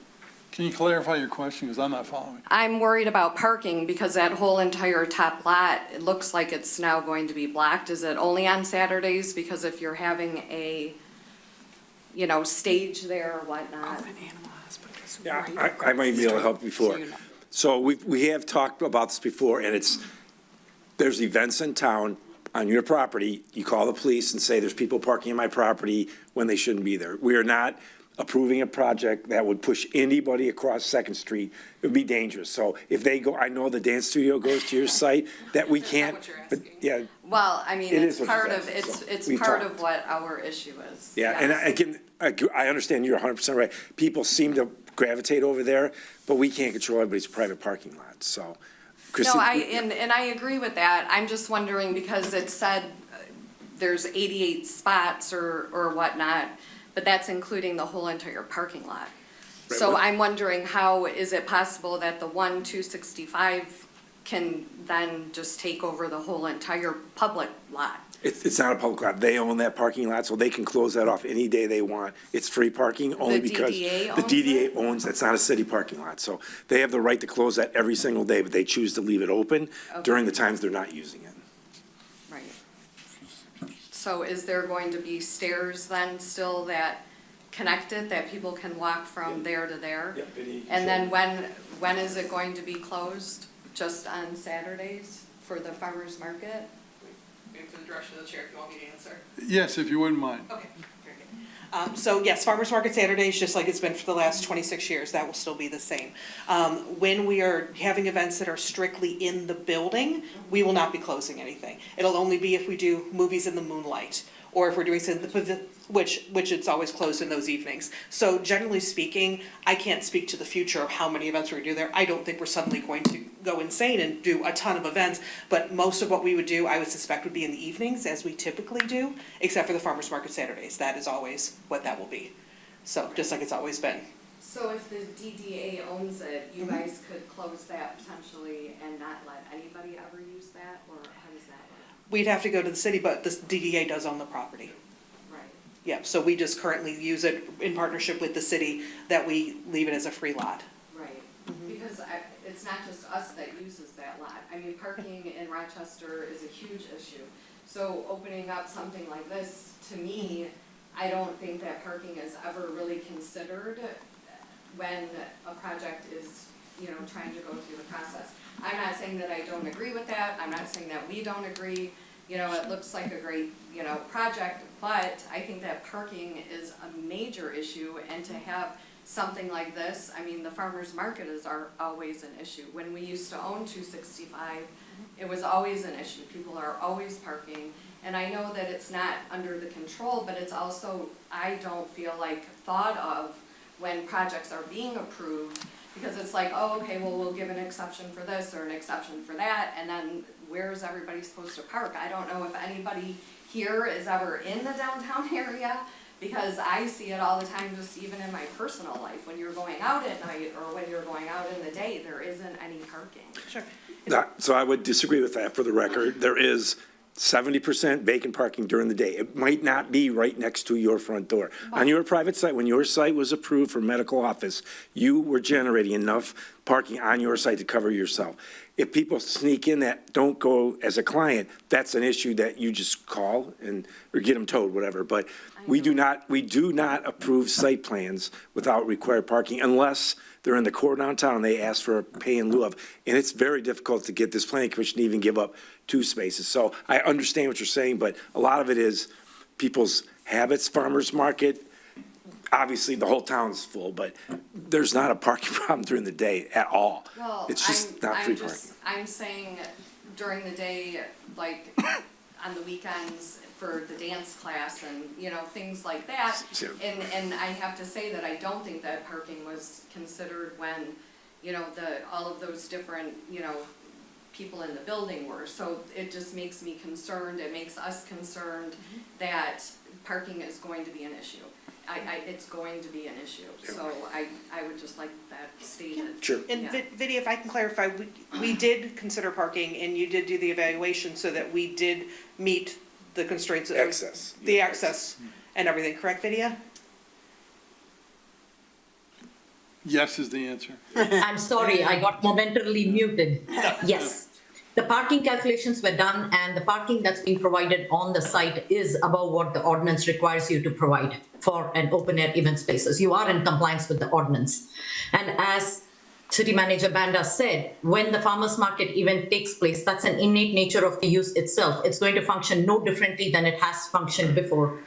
And the city cannot and does not approve sites without parking in compliance with the zoning ordinance. The only area where the city actually modifies those parking requirements for payment in lieu of is in the core downtown area, because the city has 2 decks. And even then, the Planning Commission requires demonstration that the decks do have ample, adequate surplus spaces before they even agree to payment in lieu of. So I can understand that parking is a challenge because, like Mr. Banda stated, everybody wants to park as close as they can when it's the farmer's market. And unfortunately, it becomes a nuisance for some of the property owners who are located more closely. But that is not because of the city approving sites with inadequate parking.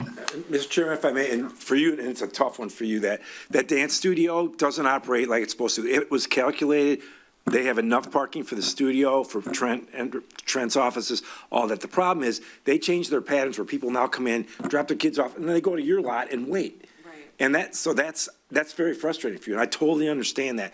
So, or they call us and say, we need flashing lights across the street in the parking lot. We don't want you to walk across, or you're gonna get hit by a car. So that studio's become a problem, but not by numbers, by operation. So I think you guys need to really work. I would disagree. I would say that it's numbers, because. It's not. We know it for a fact it's not. Well, but I would then invite you to come on a Wednesday night and tell me it's not numbers, because if you talk to Marilyn, she says the same thing.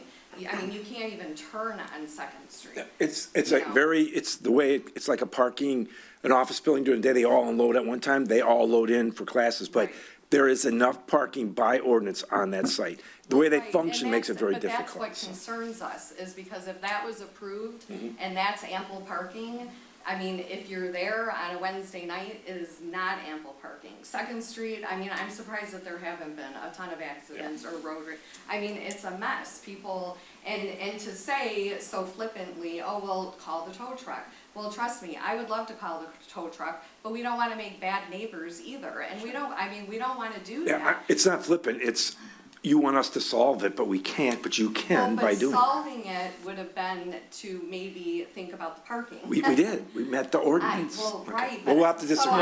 Right, I mean, we agree to disagree, but my point is that that's what makes us concerned, is that if that was approved, you know, the parking, I don't think, maybe the whole process of how you configure what the parking should be, you know, maybe they have more classes than what they said, or maybe you never asked about the classes. I have no idea, but I mean, it's a problem, and I just feel like it should be researched maybe a little bit better.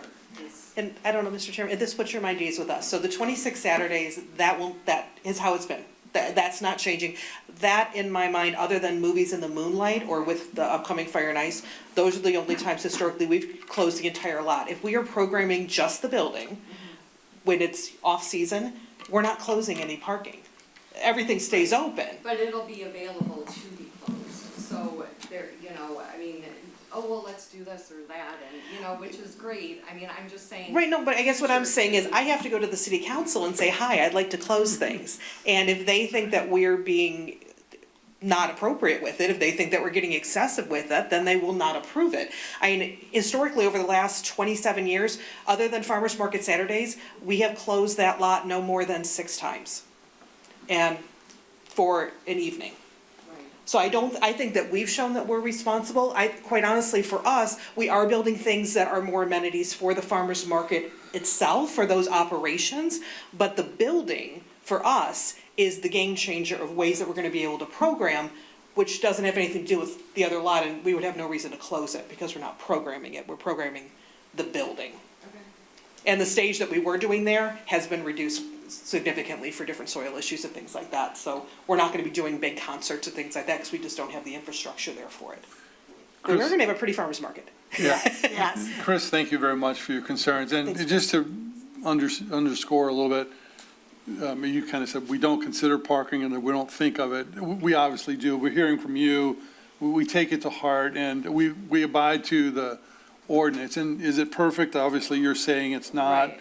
We understand that, but we try to do a thoughtful process in the approval review and we follow the ordinance. So And I didn't mean disrespect by it, but I also feel like you guys maybe don't have boots on the ground to where you're in it, to where it would affect you. So there's a difference between the two. And so I think that that's where, I said, well, come on out and see on a Wednesday night, because it is a huge, huge problem. And so farmers market, it was always a huge problem when we owned the 265 spot, because there were always people parking there. So people do tend to park, and I know that it's not your responsibility and whatnot, but it is going to bring in a lot more traffic, and it's gonna bring in a lot more, people to the area, so it is going to cause issues with parking, and because we are right across from it, it causes us concern.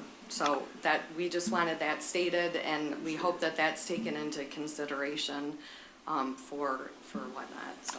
thank you again. I appreciate your comments. Anyone else in the audience have comments or questions? Rose, anyone online? No one's online. Okay. It's 8:46 and we're closing the public hearing. Okay, coming back to the commission. Any thoughts, comments, questions further of the applicant or deliberation among us? Okay, then I'm looking for a motion.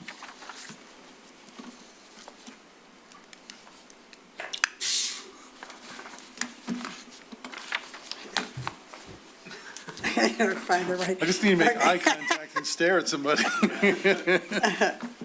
So, Mr. Chairman, Yes, Commissioner Bachmann? yes, I'll move to grant amendment number 2, site plan and special exception approval for the DDA open air event space project located at 265 East 2nd Street, subject to the following condition, which is coordinating with Huntington Bank, the bank property to the west, prior to any off-site tree removal. I support. And support by the mayor. Motion by Commissioner Bachmann to approve with the conditions stated. Any question on that motion? Okay, roll call, please. Gasson, Yes. Jones, Yes. Bachman, Yes. Hardin, Yes. Kenjuk. Yes. Thank you very much, and thank you for the patience in the audience here. This is good conversation, but we're moving on to the next one. 1129 North Main, request for site plan approval. Is there someone in the audience from the applicant? Excellent. Vidya, can you present the information? Yes, Mr. Chairman. The request before you tonight is from Mr. Sterling to convert an existing single-family residential dwelling into an office. The site is at the southwest corner of North Main and Ferndale Avenue and is zoned O2, which is restricted office district. The applicant had appeared before you for a preliminary hearing on 11th or in November. They did reappear again in December. However, there was some confusion about notification for special land use, as a result of which the applicant has had to come before you again. This project has been seen by the Planning Commission before, so I will keep my comments brief. The proposed use is a finance investment consulting office. Now, business and administrative offices and professional offices are permitted by right in the O2 district. With regard to setbacks, the plan proposes replacement of a small existing covered porch on the front with a full covered porch as is shown on the site plan. The existing building and the proposed setbacks to this addition are all in compliance with ordinance standards. There is an existing driveway of Ferndale which the applicant intends to retain, and the driveway will come, the access drive comes into a driveway area for parking. The applicant is paving a new handicap accessible space, which is required for the site. Since it is an office use, you need to provide barrier-free accessibility. The applicant is paving the space over here adjacent to a barrier-free accessible sidewalk. There is an existing sidewalk connector currently to the structure from Main Street, which is to be kept as is. The applicant is adding a new 5-foot wide sidewalk here that leads up to this covered porch. They're also providing a 3-foot wide connector over here, which goes into the sidewalk and thereby provides access into the building itself. Based upon the parking standards, the site requires a total of 5 spaces. The plan indicates a total of 5 spaces, which is 2 in the garage, 2 in the driveway, and 1 handicap accessible space here. The applicant has previously explained and provided a written statement explaining how the tandem parking will function.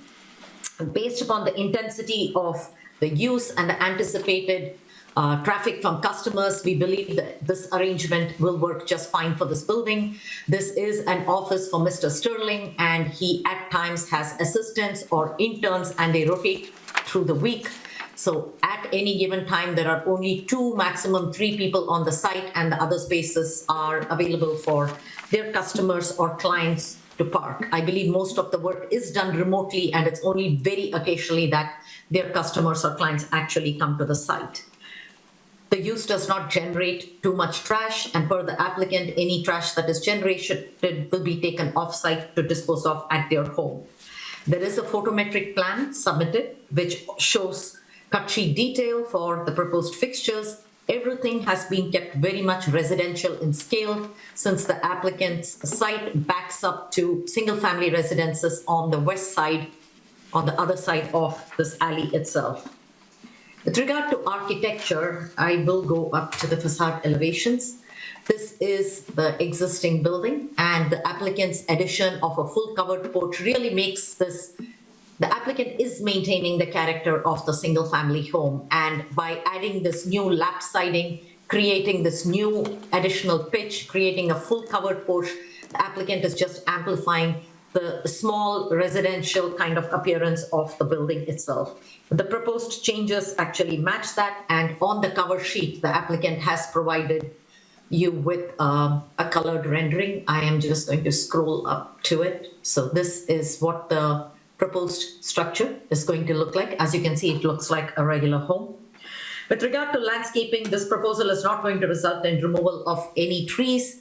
Whatever landscaping is shown is residential in scale. It is along the foundation walls itself, and the applicant is also providing some landscaping on this side, which is outside the vision area of this image, where they are screening the handicap accessible space from the sidewalk on Ferndale itself.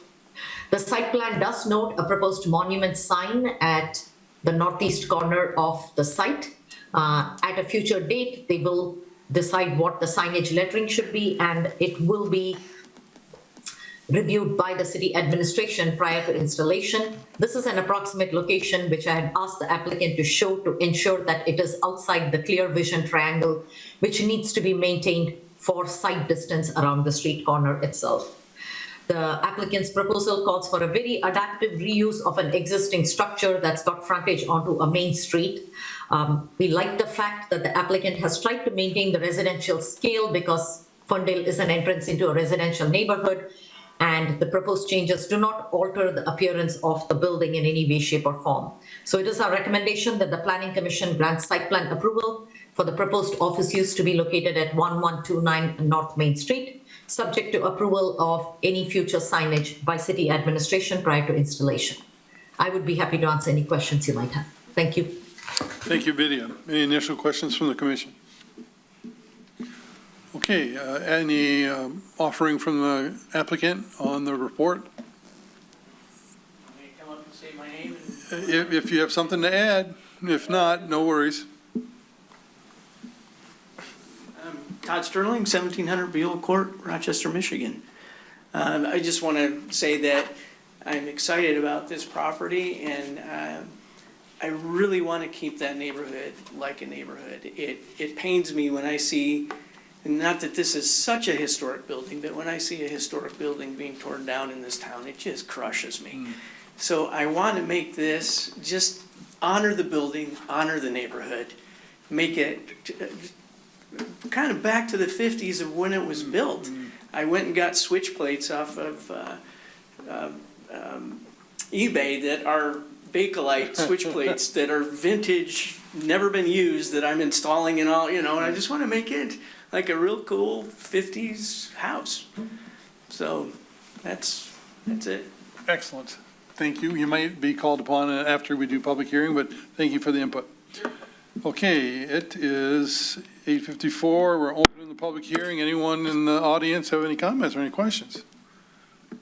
None? Okay, how about online, Rose? No one's online. Excellent. 8:55, we close the public hearing. Back to the commission. Comments, questions, motion? Yes, Ms. Mayor. Just a comment. I believe my orthodontist, Dr. Gerson, lived in that house. So I know that house, and the family was there for a very long time. And I very much respect you wanting to maintain the integrity of the year that was built. And so thank you for doing that, and I love the project. Yeah. Thank you. Any others? Okay, motion time. Ms. Genzer. I'll make a motion to approve the site plan for 1129 North Main Street with the only condition to get the signage approved by city administration when the time comes. Thank you. Any support, please? Ms. Mayor supports. Any question on the motion? Roll call. Gasson, Yes. Jones. Yes. Bachman. Yes. Harden. Yes. Kenjuk. Yes. Thank you very much. Look forward to seeing progress there. Okay, the next segment of the agenda is considerations, and we have one item tonight, and it is for 816 Ludlow Avenue, the community house project. And there is a representative from the applicant in the audience. I say that and with a little nod there, okay. And Biddy, if you'd make your presentation, please. Yes, Mr. Gasson.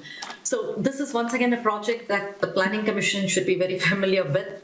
The request is from Rochester Community House to demolish a portion of the existing community house building and construct a new addition that has actually got a banquet hall in the basement. The site is located on the east side of Ludlow, and it is zoned R2, which is single-family residential. Community centers are permitted as a special exception use in this district. Now, a little bit of background, the subject site, originally the plan that was submitted was very ambitious. It did receive approval for demolition of an existing portion of the building, construction of a large addition on the east side of the existing building in 2021.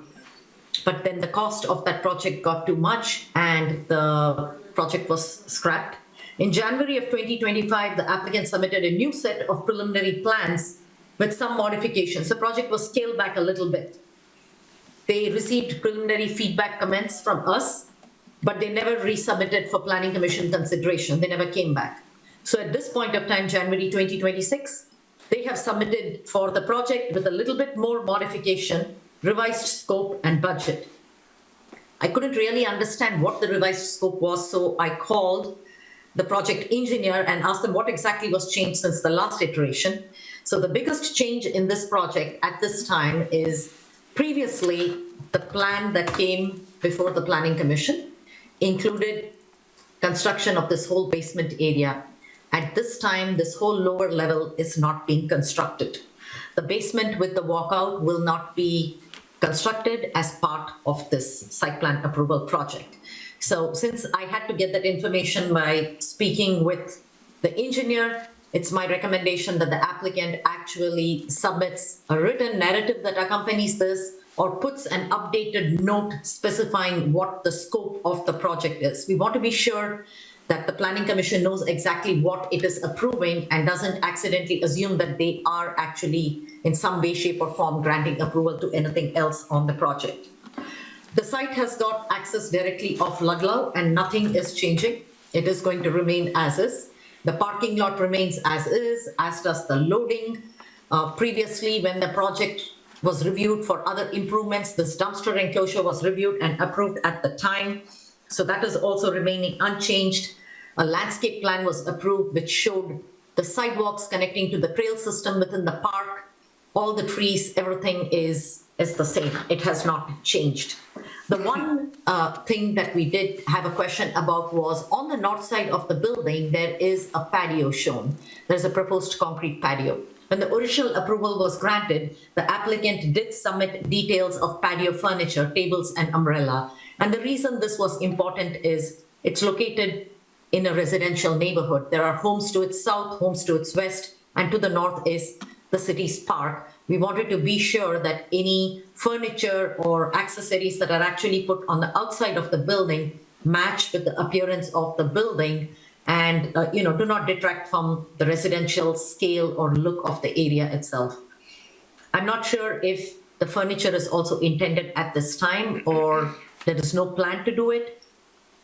Details need to be clarified. Either if you have the furniture, we would like to see what the details are. If not, if a note could be added, that would be helpful. Now, the ordinance does require screening to be provided between the subject site and, I'm going to scroll to this, and the residential properties located to its south. So per the ordinance, this area needs screening. Now, since the original time when the site plan was reviewed, this screen wall was not required. Most of these parcels do have their own landscaping or their own fences to separate them.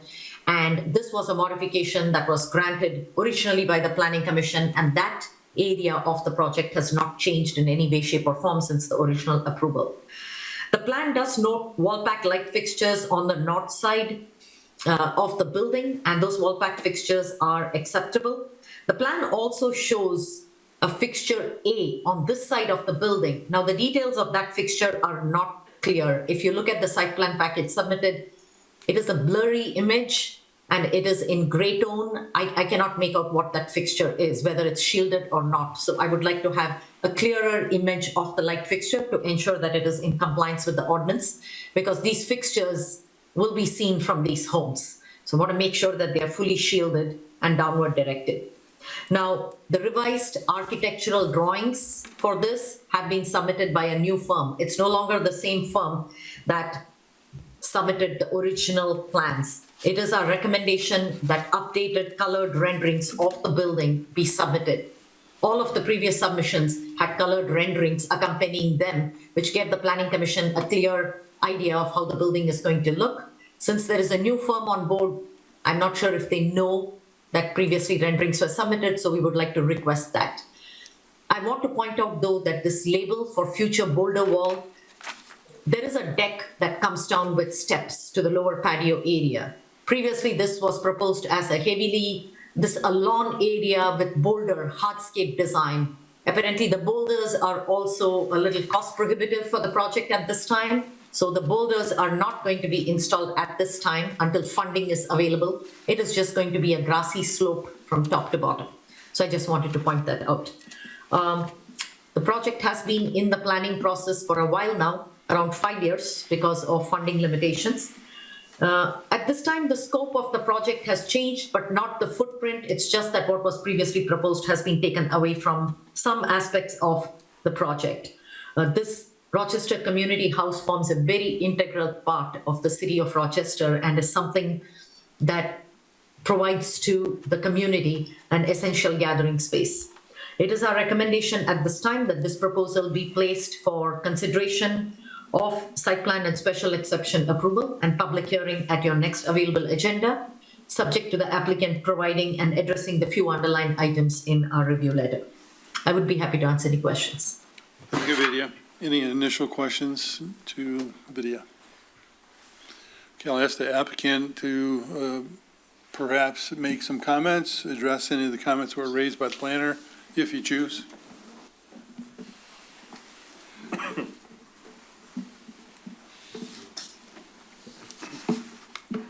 Well, good evening, folks. Alan Smith, 816 Ludlow is the business address, obviously. I live at 321 Wesley Street in downtown Rochester. Okay. Patio and deck. So, so there's going to be a patio at the north end of the building. So the northeast part of the building will be patio. The northwest is patio. Northeast will be decking. When we came back after the last time we talked with you, everybody, we completely had a big meeting with city officials, architects, everybody, with the sole goal of cutting costs down as much as possible. So basically, just about everything that is on this plan are pieces of work that need doing. Roof, siding, decking. The addition to the building really improves the facility, will help enormously as a wedding venue or a larger party venue.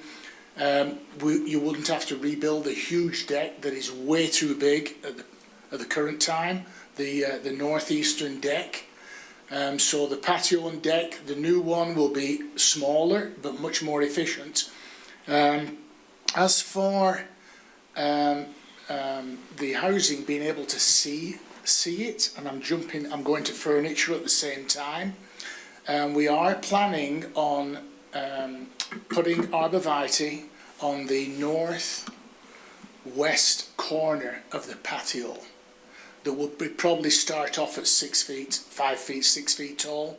So it would primarily block off any view from any of the people, the rear of the houses on Ludlow.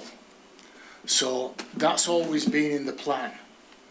The south end of the building, this was well covered. We planted at $2,000 expense anybody coming down Wilcox to approach the building. There are about 8 fir trees.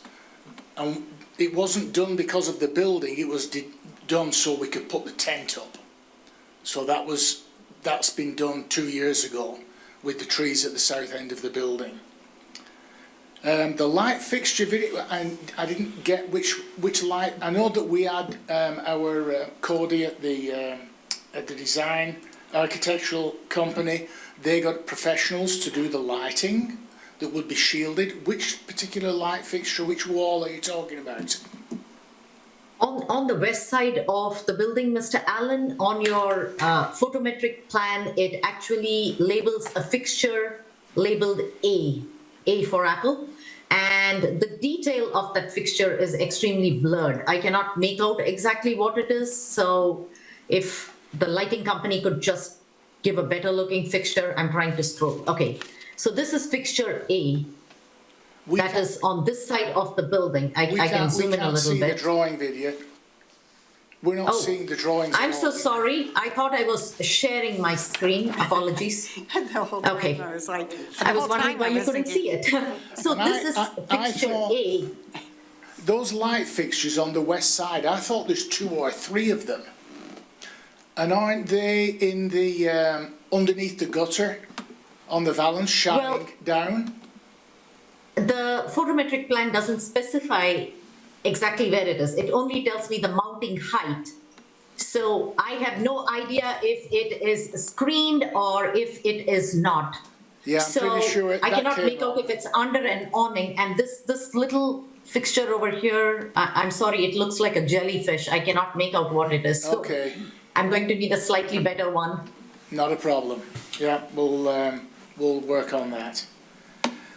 Pictures, I guess it was a presumption because this is my 3rd time back in here, which means it's the 4th time everybody's seen pictures. Charcoal roof, and then white siding. There's 1,000 shades of white, so it wouldn't be a bright white, it'd be a softer white. Some people have protested about white. The excuse that we come up with, or the rationale, you look back at the old Rochester, the farming community all around Michigan, what are the buildings? White. What are the new houses that are going out around Rochester again? White. White does not go out of fashion. Beige does, grey does, grey will be going out shortly, the colour industry will be coming out with something new, so white is we always thought was a safe way to go, and it'll look spectacular.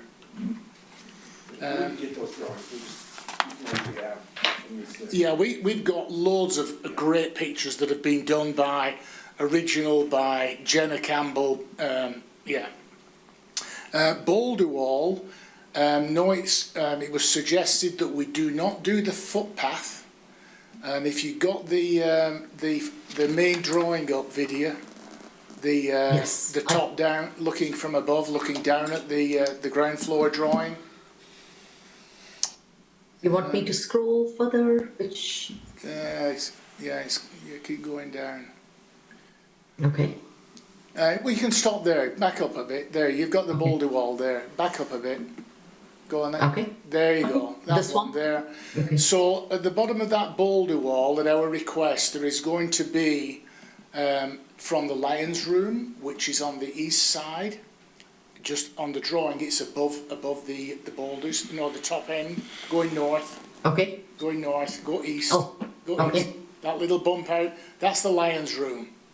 So there'll be a footpath from there, which that's where the patio will be. It'll follow the bottom of the boulder wall all the way around to the basement. Because we're not getting a new basement for storage, there is a basement for storage underneath the Lions Room. And that's all the questions I've got on here.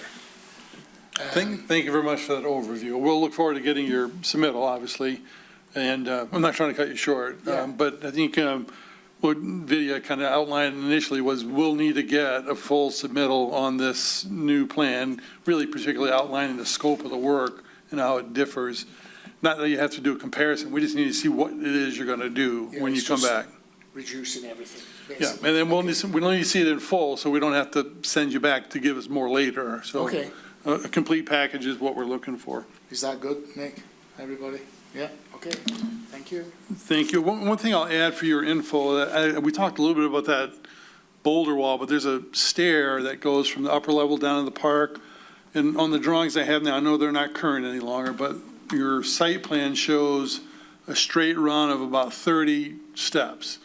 Your architectural plan shows the same curved path, but it's 20, I believe. And typically, in a stair that size, there's an intermediate landing about halfway, particularly outside. I don't think it's a requirement unless you go more than 12 foot from top to bottom. And that may only apply inside of a building, but I'm throwing it out there that it's more gracious and safe to have an intermediate landing on that stair. Okay, Consideration. yeah, all right. Yep, we'll have a look at it. Good info, yeah. Okay, what we need tonight from the commission is to set up a next, which is the public hearing. The next available would be in February. Is that something, Mr. Smith, you could be ready for? Okay, excellent. So maybe the statement is next available meeting, and it'll depend on when we get a submittal. Sure. So, Mr. Chair, I move to place consideration of site plan and special exception approval for the Rochester Community House at 816 Ludlow on the next available meeting. I don't think it's special exception, yeah. Is it not? It is special exception. The use is permitted as a special exception, yes. Yeah. Yeah, this use is by special exception. Acceptable motion? Okay. Yes, I'm ready for the second.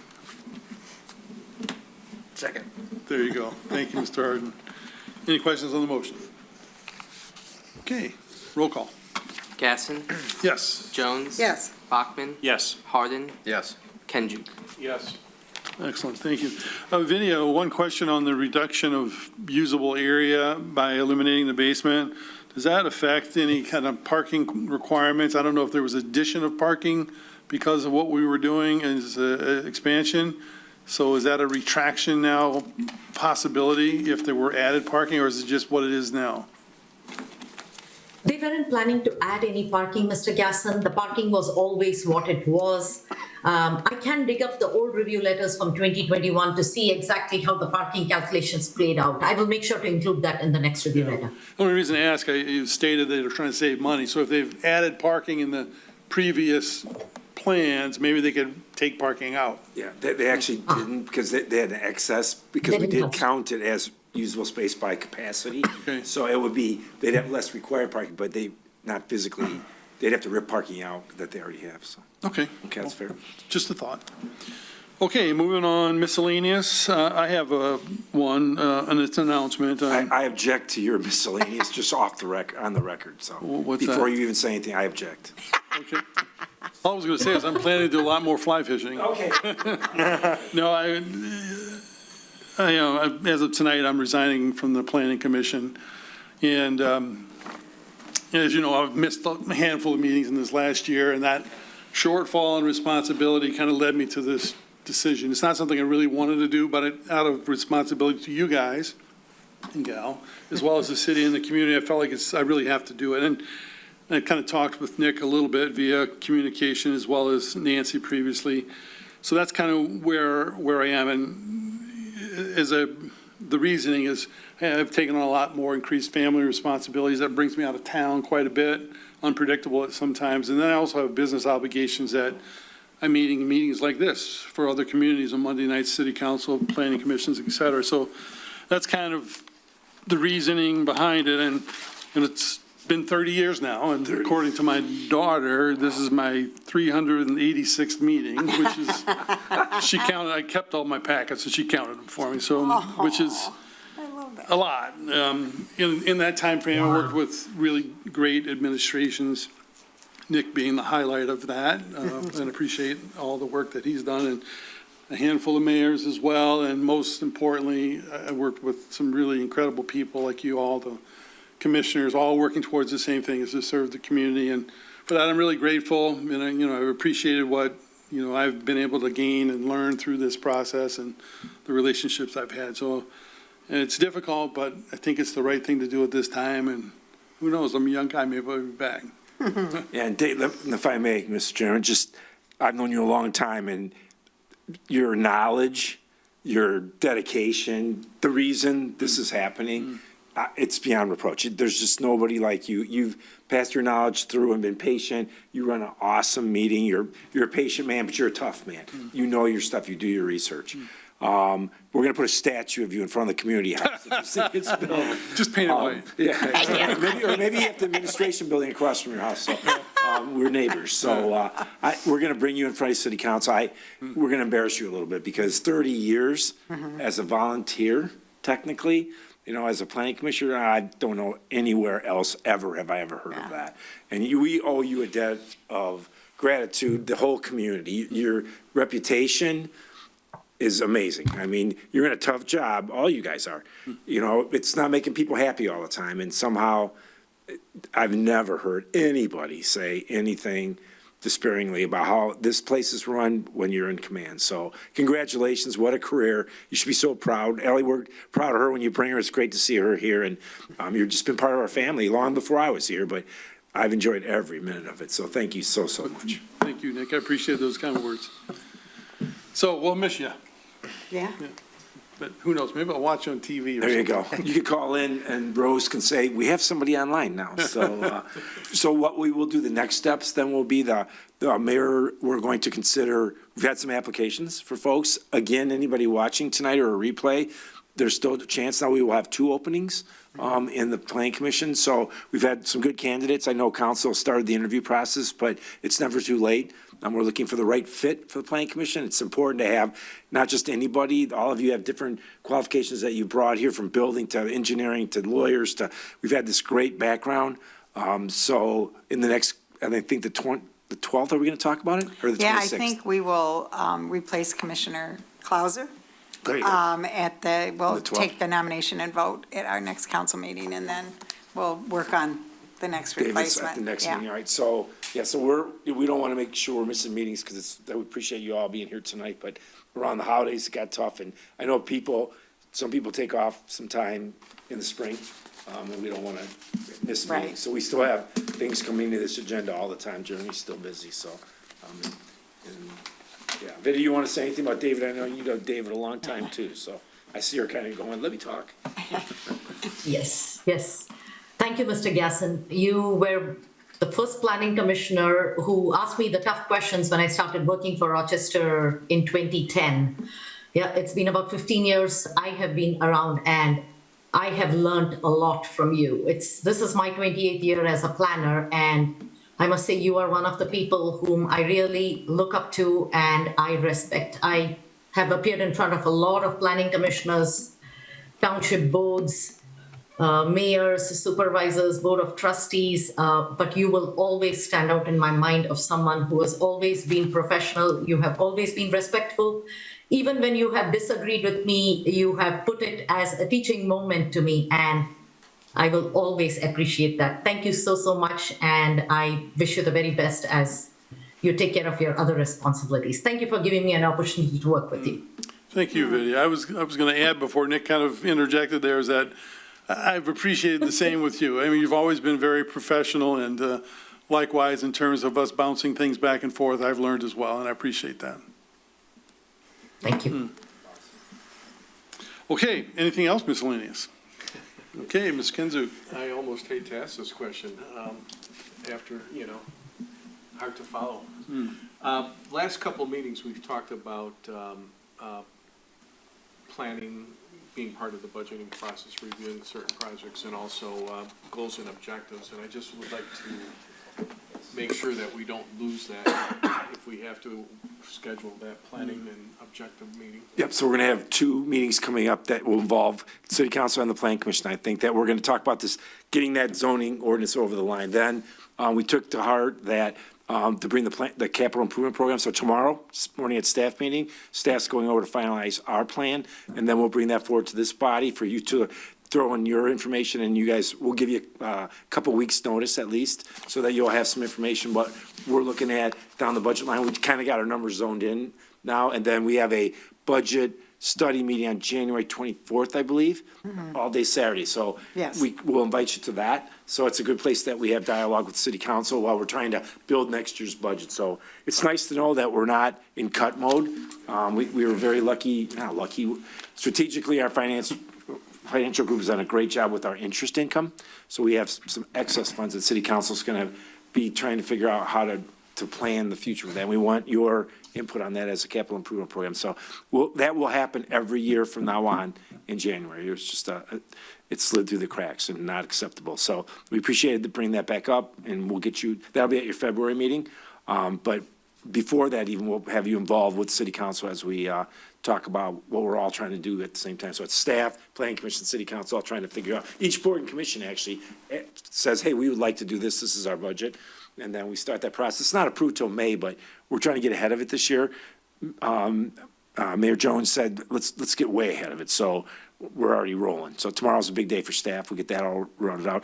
And I'm going to try to bring my new fire chief, who started today, Scott Denton. I'll try to bring him to the next meeting so you can meet him. Great guy.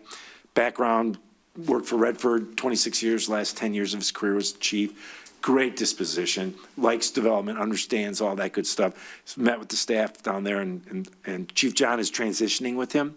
They get along great, so it's I'm very, very happy that we were able to do that. I'm going to bring him to a City Council meeting on Monday night for everybody to meet. So we're looking. It's going to be a great year. We've got a lot of stuff. Finally, the elevator's going, and people called. I think a couple of you might have called me and said, what's going on there? Are they moving it? No, they jacked it up so they could put a foundation under it, because it's never had a bathroom in that building, if you can believe that. So, and it's just sitting on a slab, so, and dirt in many places. So they're building a foundation so they can run all the plumbing, et cetera, because it's going to be a community center and a gathering center for the apartment. So they're pouring foundations now. The big tent that went up is purely so they can build the walls for the buildings inside this winter. It's not an event tent or anything like that. It's not a sales tent. It's just so they can get the workers, keep them moving all winter without winter conditions as much. So we're going there. And I think we're going to see a wild spring. We've got January 14th, we start, if you don't mind, the January 14th, we start reconstructing the trail. So we've got the contractor, we have excess dollars, actually. It worked out great. The earth that we got from the DeQuinder sewer cut, they moved that to our yard. It saved us like $380,000 by getting free blue clay. It helped the contractor not having to drive to Brighton. We stockpiled it, took 3 inches off it, now they're gonna use that. That goes first. We got Trident, which is Suave, to give us let us straighten that trail out a little bit where the other collapses. So instead of having to spend another $180,000 to shore up that wall, we're moving it in on an angle. Doesn't hurt their site plan future. And that saves us a bunch of money, so we can straighten it out and stabilize it with boulders instead of sheet piling. That would look horrible. So Eagle worked with us on that, so we've got that going too. So that's going to start mid-January, a couple weeks for the big trail, and then as soon as they're done there, they'll fix the asphalt trail. So a lot going on already. We're ready to roll for the spring, so we're excited. Excellent. Who is the new fire chief? Scott Demoff. Demoff. Demoff. So, wonderful man. He's just solid family man. He brought his family to Lagniappe. We got to meet his family, his girls and his boys. He's got a 6'7" son playing basketball in Grand Rapids. So, and Scott's not 6'7". He's not 6'7". So, yeah, a great addition with Chief George now. Great transition from Chief Steve. Can't replace Chief John. But Scott's going to be a wonderful addition to the team. We're very excited. That's it. I just want to add one thing. Just procedurally, I just wanted to add, so at the next meeting in February, we will take nominations and vote on replacing the chair, just so everybody knows. Thanks for adding that. Yeah. Great job. Awesome. Anything else on miscellaneous? Okay, we're going to move on to the final public comment segment of the meeting. Anyone would like to say anything? No one in the audience? Anybody online, Rose? No one's online. Okay, meeting adjourned. I Ellie already did. I